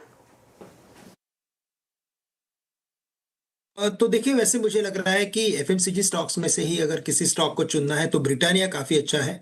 अभी थोड़ी देर पहले भी इसमें बात हुई थी, काफी अच्छा टेक्निकल फॉर्मेशन बना है। डेली वीकली बेसिस पे भी अगर आप देखें तो इसमें राउंडिंग बॉटम जैसा फॉर्मेशन बना है। With a very short term view भी अगर देखें तो मल्टीपल एवरेज इसको इसने अभी क्रॉस किया हुआ है। तो करंट लेवल 6125 6130 के रेंज में इसे खरीदे। टारगेट्स रखे यहाँ पे 6200 के, और स्टॉप लॉस यहाँ पे रहेगा 6090 का। तो 6090 के स्टॉप लॉस के साथ करंट लेवल से ब्रिटानिया को खरीदने की राय रहेगी। चलिए, ये बात होगी ब्रिटानिया की। रचना जी, आपकी ट्रेड कल के लिए? जी, आज सुबह हमने 9 बजे के शो में धमाकेदार ऑप्शन हेवल्स में दिया था। अब इसी में हम कंटिन्यू करेंगे और इसको कैरी कर सकते हैं फ्यूचर्स वगैरह में आप BTHT के लिए। इंटरडे टारगेट्स इसके सारे ही हो चुके हैं, लेकिन यहाँ पे जिस हिसाब की क्लोजिंग हो रही है, the weight is closing at the high of the day, इससे दो चीजें पता चलती है। पहली बात कि ये यहाँ पे रुकेगा नहीं, दूसरी बात कि आज की जो कैंडल है वो वीकली चार्ट पे 200 एवरेज पे रेस्ट कर रही है। तो यहाँ पे इसको डिलीवरी लेंगे हम इसकी, और 1525 और 1540 दो टारगेट्स लगाएंगे विद स्टॉप लॉस ऑफ 1486, और इसके फ्यूचर्स को लॉन्ग करेंगे। चलिए, तो रचना जी की जुबान में 1525 और 1540 दो के लक्ष्य हैं यहाँ पर। मानस, आपका ट्रेड? अब देखिए, अभी थोड़ी देर पहले मैंने लुपिन की बात की थी, लुपिन के ऑप्शन में रिकमेंडेशन दिया था। आई थिंक क्योंकि स्टॉक में एक फ्रेश ब्रेकआउट देखने को मिला है, तो लुपिन के फ्यूचर में एक BTHT कॉल भी लिया जा सकता है। करंट लेवल्स पे इसके फ्यूचर में खरीदारी करिए। 2163 के आसपास के फ्यूचर के प्राइस चल रहे हैं। आपको स्टॉप लॉस 2124 का लगाना है, और टारगेट 2240 2240 के सेट करना है। ओके, ल्यूपिन हो गया मानस जी का पिक। अरुण कुमार मंत्री जी, आप क्या चूज कर रहे हैं? श्रेया जी, एक अगेन प्रिएम्प्टिव बाई BSE में देना चाहूंगा। 2705 के आसपास चल रहा है, एक स्लोपिंग ट्रेंड लाइन ब्रेकआउट के आसपास है, तो मुझे लग रहा है ये कल के सेशन में अच्छा करना चाहिए। तो BSE एज ए BTHT लेके जा सकते हैं। 2682 का स्टॉप लॉस लगाएं, 2756 तक के टारगेट इसमें आ सकते हैं। तो एक दिन के ट्रेड के लिए इसको कैरी करके चल सकते हैं। ओके, अब चलें अमित सेठ के पास। अमित जी, बताइए आपने क्या ट्रेड पिक किया कल के लिए? जी अनुज जी, मैं ICICI लोम्बार्ड जनरल इंश्योरेंस के साथ जाऊंगा। ये स्टॉक 20-25 दिनों की कंसोलिडेशन के बाद अपने मूविंग एवरेजेस से बाहर आ रहा है। यहाँ पे एक रेंज ब्रेकआउट भी नजर आ रहा है, तो इसे बाय करिए। 1990 का स्टॉप लॉस रहेगा, और टारगेट्स रहेंगे 2050 के। ओके, अब चलते हैं हम मार्केट ब्रेथ के लिए वीरू के पास। वीरू, बताइए। इवनली पॉइज्ड अनुज, इसे कहते हैं बिल्कुल बटा हुआ आज मार्केट था। और हाँ, कुछ बड़े टफ, बहुत स्ट्रॉन्ग प्राइस रिट्रेसमेंट्स थे, पेन थे। 89 लॉन्ग्स, 18 में शॉर्ट कवरिंग, 85 में कुल इतने ही लगभग अगर आप देखें शॉर्ट है, और ठीक इतने में ही लॉन्ग अनवाइंडिंग, प्रॉफिट्स कैश में कन्वर्ट हुए। एक करके स्टाइल्स देखते हैं। लॉन्ग कहाँ पर विजिबल था? सबसे ऊपर क्या था जनाब? आखिरी में जो जंग लड़ी IEX ने अपनी लोअर ट्रैजेक्टरी से, और कोर्ट की प्रोसीडिंग के दौरान जिस प्रकार से उस खबर को थोड़ा सा एनालाइज किया CNBC आवाज़ ने, look at last swing 10% up. Divis lab और नाल्को, हेवल्स, लुपिन, आज वाइट गुड सेगमेंट में दिन हेवल्स का था। एक स्ट्रॉन्ग रिवर्सल लोअर ट्रैजेक्टरी से, शॉर्ट कवर। आज सुबह फर्स्ट इंस्टेंस एक चीज़ विजिबल थी हेल्थ केयर स्पेस में, हॉस्पिटल स्टॉक्स, अपोलो फिर वो स्लाइड पे आई दोबारा। अपोलो और फोर्टिस हेल्थ केयर दोनों ही अगर आप देखें अच्छा एक मूव दे रहे थे। बाकी IFL finance, Tata consumer, MCX, Glenmark यहाँ पे अच्छी स्ट्रेंथ थी, बट शॉर्ट कवरिंग। शॉर्ट कहाँ पे बना और शॉर्ट भी सब्सटेंशियल थे। Trent, accident, Kaynes towards I think 1:45 बजे के आसपास ये price damage, Swiggy, Reliance, Cummins सब में काफ़ी सिवियर प्राइस डैमेज थे। और लास्ट स्लाइड जहाँ प्रॉफिट्स कैश में कन्वर्ट हुए, दैट्स कॉल्ड लॉन्ग अनवाइंडिंग, आपकी स्क्रीन पे आएगी। और ये सेल, ब्लू स्टार आज प्रॉफिट टेकिंग मोड में गया, जहां हेवल्स आज स्ट्रेंथ दिखा रहा था। सम्मान capital, APL, Apollo tubes, Adani green सभी काउंटर्स में पेन था। अच्छा, एक स्टॉक और क्रैक हुआ और वो था आज इंडियन होटल्स। हालांकि जाते वक्त थोड़ा सा अगर आप देखें प्राइस जो डैमेज था वो कंट्रोल हुआ, स्टॉक ने फिर एक करवट ली लोअर लेवल से। लेकिन जब मेरी नज़र इंडियन होटल्स पे गई तो मैं एक स्टॉक को और देखने गया, एंड दैट्स इंडिगो। इंडिगो में एक क्लासिकल रिवर्सल था 20 डेमा से। अरुण, आपका टेक क्या है इंडिगो? आई मीन एक अटैम्प्ट लिया 5100 से ऊपर जाने का, एक अटैम्प्ट लिया 5120 पर 20 डेमा क्रॉस करने का, लेकिन औंधे मुँह गिरा स्टॉक का। क्लोजिंग कमेंट्स आपके इस पर? वीरेंद्र जी, क्लियर ब्रेकडाउन है। मुझे लग रहा है स्टॉक 4800 की तरफ जाने के लिए तैयार है। इनफैक्ट कॉल राइटिंग भी काफी देखने को मिल रही है और ओवरऑल ट्रेंड भी मुझे नीचे का ही नजर आ रहा है। तो कोई बुलिश ट्रेड लेने की सलाह नहीं रहेगी। मुझे लग रहा है 4800 और 4850 तक के भी टारगेट आ सकते हैं। तो बेरिश ट्रेंड है, नीचे की तरफ जाने के चांसेस काफी ज्यादा है। ओके, इंटरग्लोब एविएशन पे फिलहाल ये व्यू हो गया। डीजलो पे कर रहा है कारोबार लगभग 2% की गिरावट के साथ। चलिए अब आगे बढ़ते हैं और एमफी यानी कि association of mutual funds in India ने मार्केट कैप के लिहाज से शेयरों में एक नई लिस्ट जारी की है और इस बदलाव को 1 फरवरी से लागू किया जाएगा। पूरी डिटेल्स के साथ माफ कीजिएगा, आशीष चतुर्वेदी मौजूद है हमारे साथ। आशीष, गुड आफ्टरनून, बताइए। देखिए, साल में 2 बार एम्फी रिक्लासिफिकेशन करता है मार्केट कैप के लिहाज से, कौन सा स्टॉक मिड कैप कहलाएगा, स्मॉल कैप और कौन सा लार्ज कैप, इसकी परिभाषा है। अभी फिलहाल के लिए ये लिस्ट आ चुकी है जो कि 1 फेब से लागू हो जाएगी। मार्केट को काफी हद तक अंदाजा लग चुका था, तो क्राइटेरिया क्या होता है और लिस्ट क्या, ये आपके सामने रख देता हूं। सबसे पहले आप देखिए कि लार्ज कैप के लिए पहले परिभाषा ये थी कि जितनी भी कंपनी जिनका मार्केट कैप 92,000 करोड़ से ऊपर का है, इन्हें लार्ज कैप कहा जाएगा। लेकिन अब इसमें थोड़ा सा इंक्रीज है, 1,05,000 करोड़ से ऊपर वाली जितनी कंपनीज हैं इन्हें लार्ज कैप कहेंगे। सिमिलरली मिड कैप में जो पहले कट ऑफ था 30,700 करोड़ का, अब इसे थोड़ा सा बढ़ा दिया गया है, 34,800 करोड़ कर दिया। अब बहुत सारे चेंजेस हैं, बहुत सारे स्टॉक्स आप देखें तो रीशफल हुए हैं। अब लार्ज कैप में एंट्रेंस के लिहाज से मुथूट फाइनेंस आपको नजर आएगा, HDFC, AMC, Cummins, Canara bank और हीरो मोटोकॉर्प। वैसे बहुत लंबी लिस्ट है, लेकिन कुछ चुनिंदा नाम ही मैं आपके सामने रख रहा हूँ। सिमिलरली आप लार्ज कैप से मिड कैप की तरफ रुक कर सकते हैं, तो इसमें REC, United Spirits, Indostar, Jindal steel और श्री सीमेंट जैसे नाम आते हैं। वही मिड कैप में नई एंट्री, और ये सभी हाल ही की लिस्टिंग, नए IPOs हैं जिनकी लिस्टिंग हुई थी। Grow, Meesho, Lenskart, HDB financials और फिजिक्स वाला, ये सीधे मिड कैप में एंट्री कर रहे हैं। वही मिड कैप से स्मॉल कैप की तरफ जो ट्रांजिशन हुआ, इसे थोड़ा सा आप मार्केट कैप के लिहाज से डाउनग्रेड भी समझ सकते हैं। सोना BLW है, Gujarat gas, LIC, housing finance, वहीं स्मॉल कैप से मिड कैप की ओर, यानी अब मिड कैप के जो फंड मैनेजर्स हैं यहाँ पर खरीदारी कर सकते हैं। एंड्योरेंस टेक्नोलॉजीज, पूनावाला फिनकॉर्प और अपार इंडस्ट्रीज जैसे स्टॉक्स, यानी बहुत ढेर सारे बदलाव है, कुछ चुनिंदा आपके सामने है। शुक्रिया आशीष, बिल्कुल, तो काफ़ी चेंजेस हुए हैं वो जो आपको आशीष ने हाईलाइट करे। एक बार आप लेकर आइए ज़रा निफ्टी PSU बैंक इंडेक्स और स्पेसिफिकली SBI। सॉरी, SBI देखिए आप एक बार ज़रा। SBI fresh all time high पर 1.25% ऊपर। मार्केट अपने आप आपको इंडिकेशन दे रहा है श्रेया कि आपको कहाँ रहना है। मतलब जो स्टॉक्स ऑल टाइम हाई लगाए ना, ऐसी मार्केट में वहीं रहना है बेसिकली, और ऐसे कई स्टॉक मिल जाएंगे आपको। SBI पर एक चार्ट चेक ले लेते हैं। अमित जी, SBI का चार्ट देखिए, कहाँ तक के टारगेट ओपन हुए हैं आज के मूव के बाद? जी अनुज जी, अगर पोजिशनली देखें तो मेरे को लगता है यहाँ पे 1075 से 1100 तक के टारगेट्स आ सकते हैं 1 से 1.5 महीने में। नियर टर्म में 1050 क्लियरली विजिबल है। स्टॉप लॉस हम यहाँ पे रखेंगे लगभग 990 के आसपास। यहाँ पे मोमेंटम इंडिकेटर्स काफी स्ट्रॉन्ग है, और अगर RS चार्ट्स भी देखें तो वहां पे भी एक न्यू हाई बन रहा है। तो ओवरऑल जो सबसे ज्यादा अंडर परफॉर्म किया था PSU बैंक्स में, अब SBI ने आउट परफॉर्म करना शुरू किया, और मुझे लगता है कि अब ये आउट परफॉर्मेंस यहाँ पे अनफोल्ड होगी आने वाले दिनों में। State bank of India all time high, गजब का मूव था यहाँ पर, और आईसीआईसीआई बैंक 3% ऊपर, हालांकि लीड किया, बट आईसीआईसीआई बैंक में एक ज़माने बाद याद रखेगा, एक ज़माने बाद इतनी स्ट्रेंथ थी, मेरे ख्याल से नियरेस्ट अगर मैं देखूँ तो एक था 17 अप्रैल 25 को, इतना बड़ा प्राइस स्ट्रेच, लेकिन ये प्राइस स्ट्रेच उससे भी बड़ा याद रखेगा आईसीआईसीआई बैंक। और एक और चीज़, एमसीएक्स 2.25% के मूव के साथ आज 2259 पे अपने करियर हाई पे ट्रेड कर रहा है, आज ऑल टाइम हाई पे क्लोज हुआ ये स्टॉक। और एक पीएसयू बैंकिंग बास्केट में यूनियन बैंक ऑफ इंडिया, जिसका हम जिक्र कल भी कर रहे थे, मल्टी ईयर चैनल और multi year sloping down channel 166.33 पे लोडेड, जिसे कहते हैं loaded with longs, minus last का इवेंट 166, राउंडिंग बॉटम का ब्रेकआउट, मल्टी ईयर चैनल का ब्रेकआउट। अब नेक्स्ट टारगेट क्या बन रहा है यूनियन बैंक पे? अब देखिए, अगर हम ये जो ब्रेकआउट देखने को मिला उसके टारगेट सेट करें थोड़ा सा मीडियम टर्म के हिसाब से, तो टारगेट आते हैं करीब करीब 180 रुपए के। तो 180 रुपए के टारगेट के लिए करीब 2 से 3 मंथ का टाइम फ्रेम रखें, 180 रुपए के टारगेट सेट करें, अभी खरीदारी करें, डिप पे खरीदारी करें और 150 का स्टॉप लॉस लगा लें।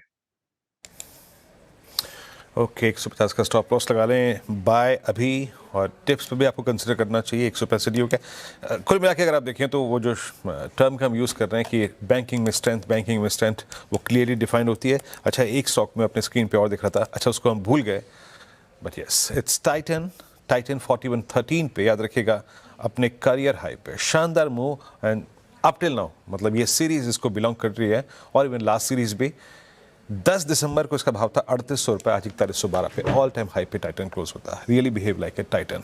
अनुज, over to you for closing. बिल्कुल, चलिए वीरू क्लोज की तरफ बढ़ते हैं मार्केट की, और मार्केट की क्लोज क्या कहें, मतलब समझ में नहीं आ रहा है देखकर। निफ्टी एक तरफ 70 पॉइंट नीचे, आईटी 150 पॉइंट ऊपर, बैंक निफ्टी ऊपर, इन सब के बीच की प्रॉब्लम थी रिलायंस, क्योंकि रिलायंस इतना नीचे था। अदरवाइज ऐसा कभी नहीं होता कि निफ्टी बैंक ऊपर और निफ्टी आईटी ऊपर और निफ्टी नीचे हो, लेकिन आज ऐसा हुआ क्योंकि रिलायंस 4.5% नीचे था। इसके अलावा मिड कैप इंडेक्स ये भी हल्के से गिरावट के साथ बंद हुआ, स्मॉल कैप में भी हल्की गिरावट थी। एडवांस डिक्लाइन देखिए आप, 1100 बढ़ने वाले शेयर 1100 बढ़ने वाले 1800 गिरने वाले शेयर्स। चलिए फिर लूजिंग सेक्टर्स के साथ शुरुआत करते हैं। हालांकि मतलब मार्केट इतना नीचे नहीं था जितना निफ्टी आपको दिखा रहा था। ऑयल एंड गैस 0.2% नीचे, ये पूरा रिलायंस का ड्रैग था। कैपिटल गुड्स में गिरावट थी, एनर्जी में गिरावट थी, डिफेंस में गिरावट थी और रियल्टी में गिरावट थी। तो ये आज के कुछ डैमेजिंग सेक्टर्स जो थे।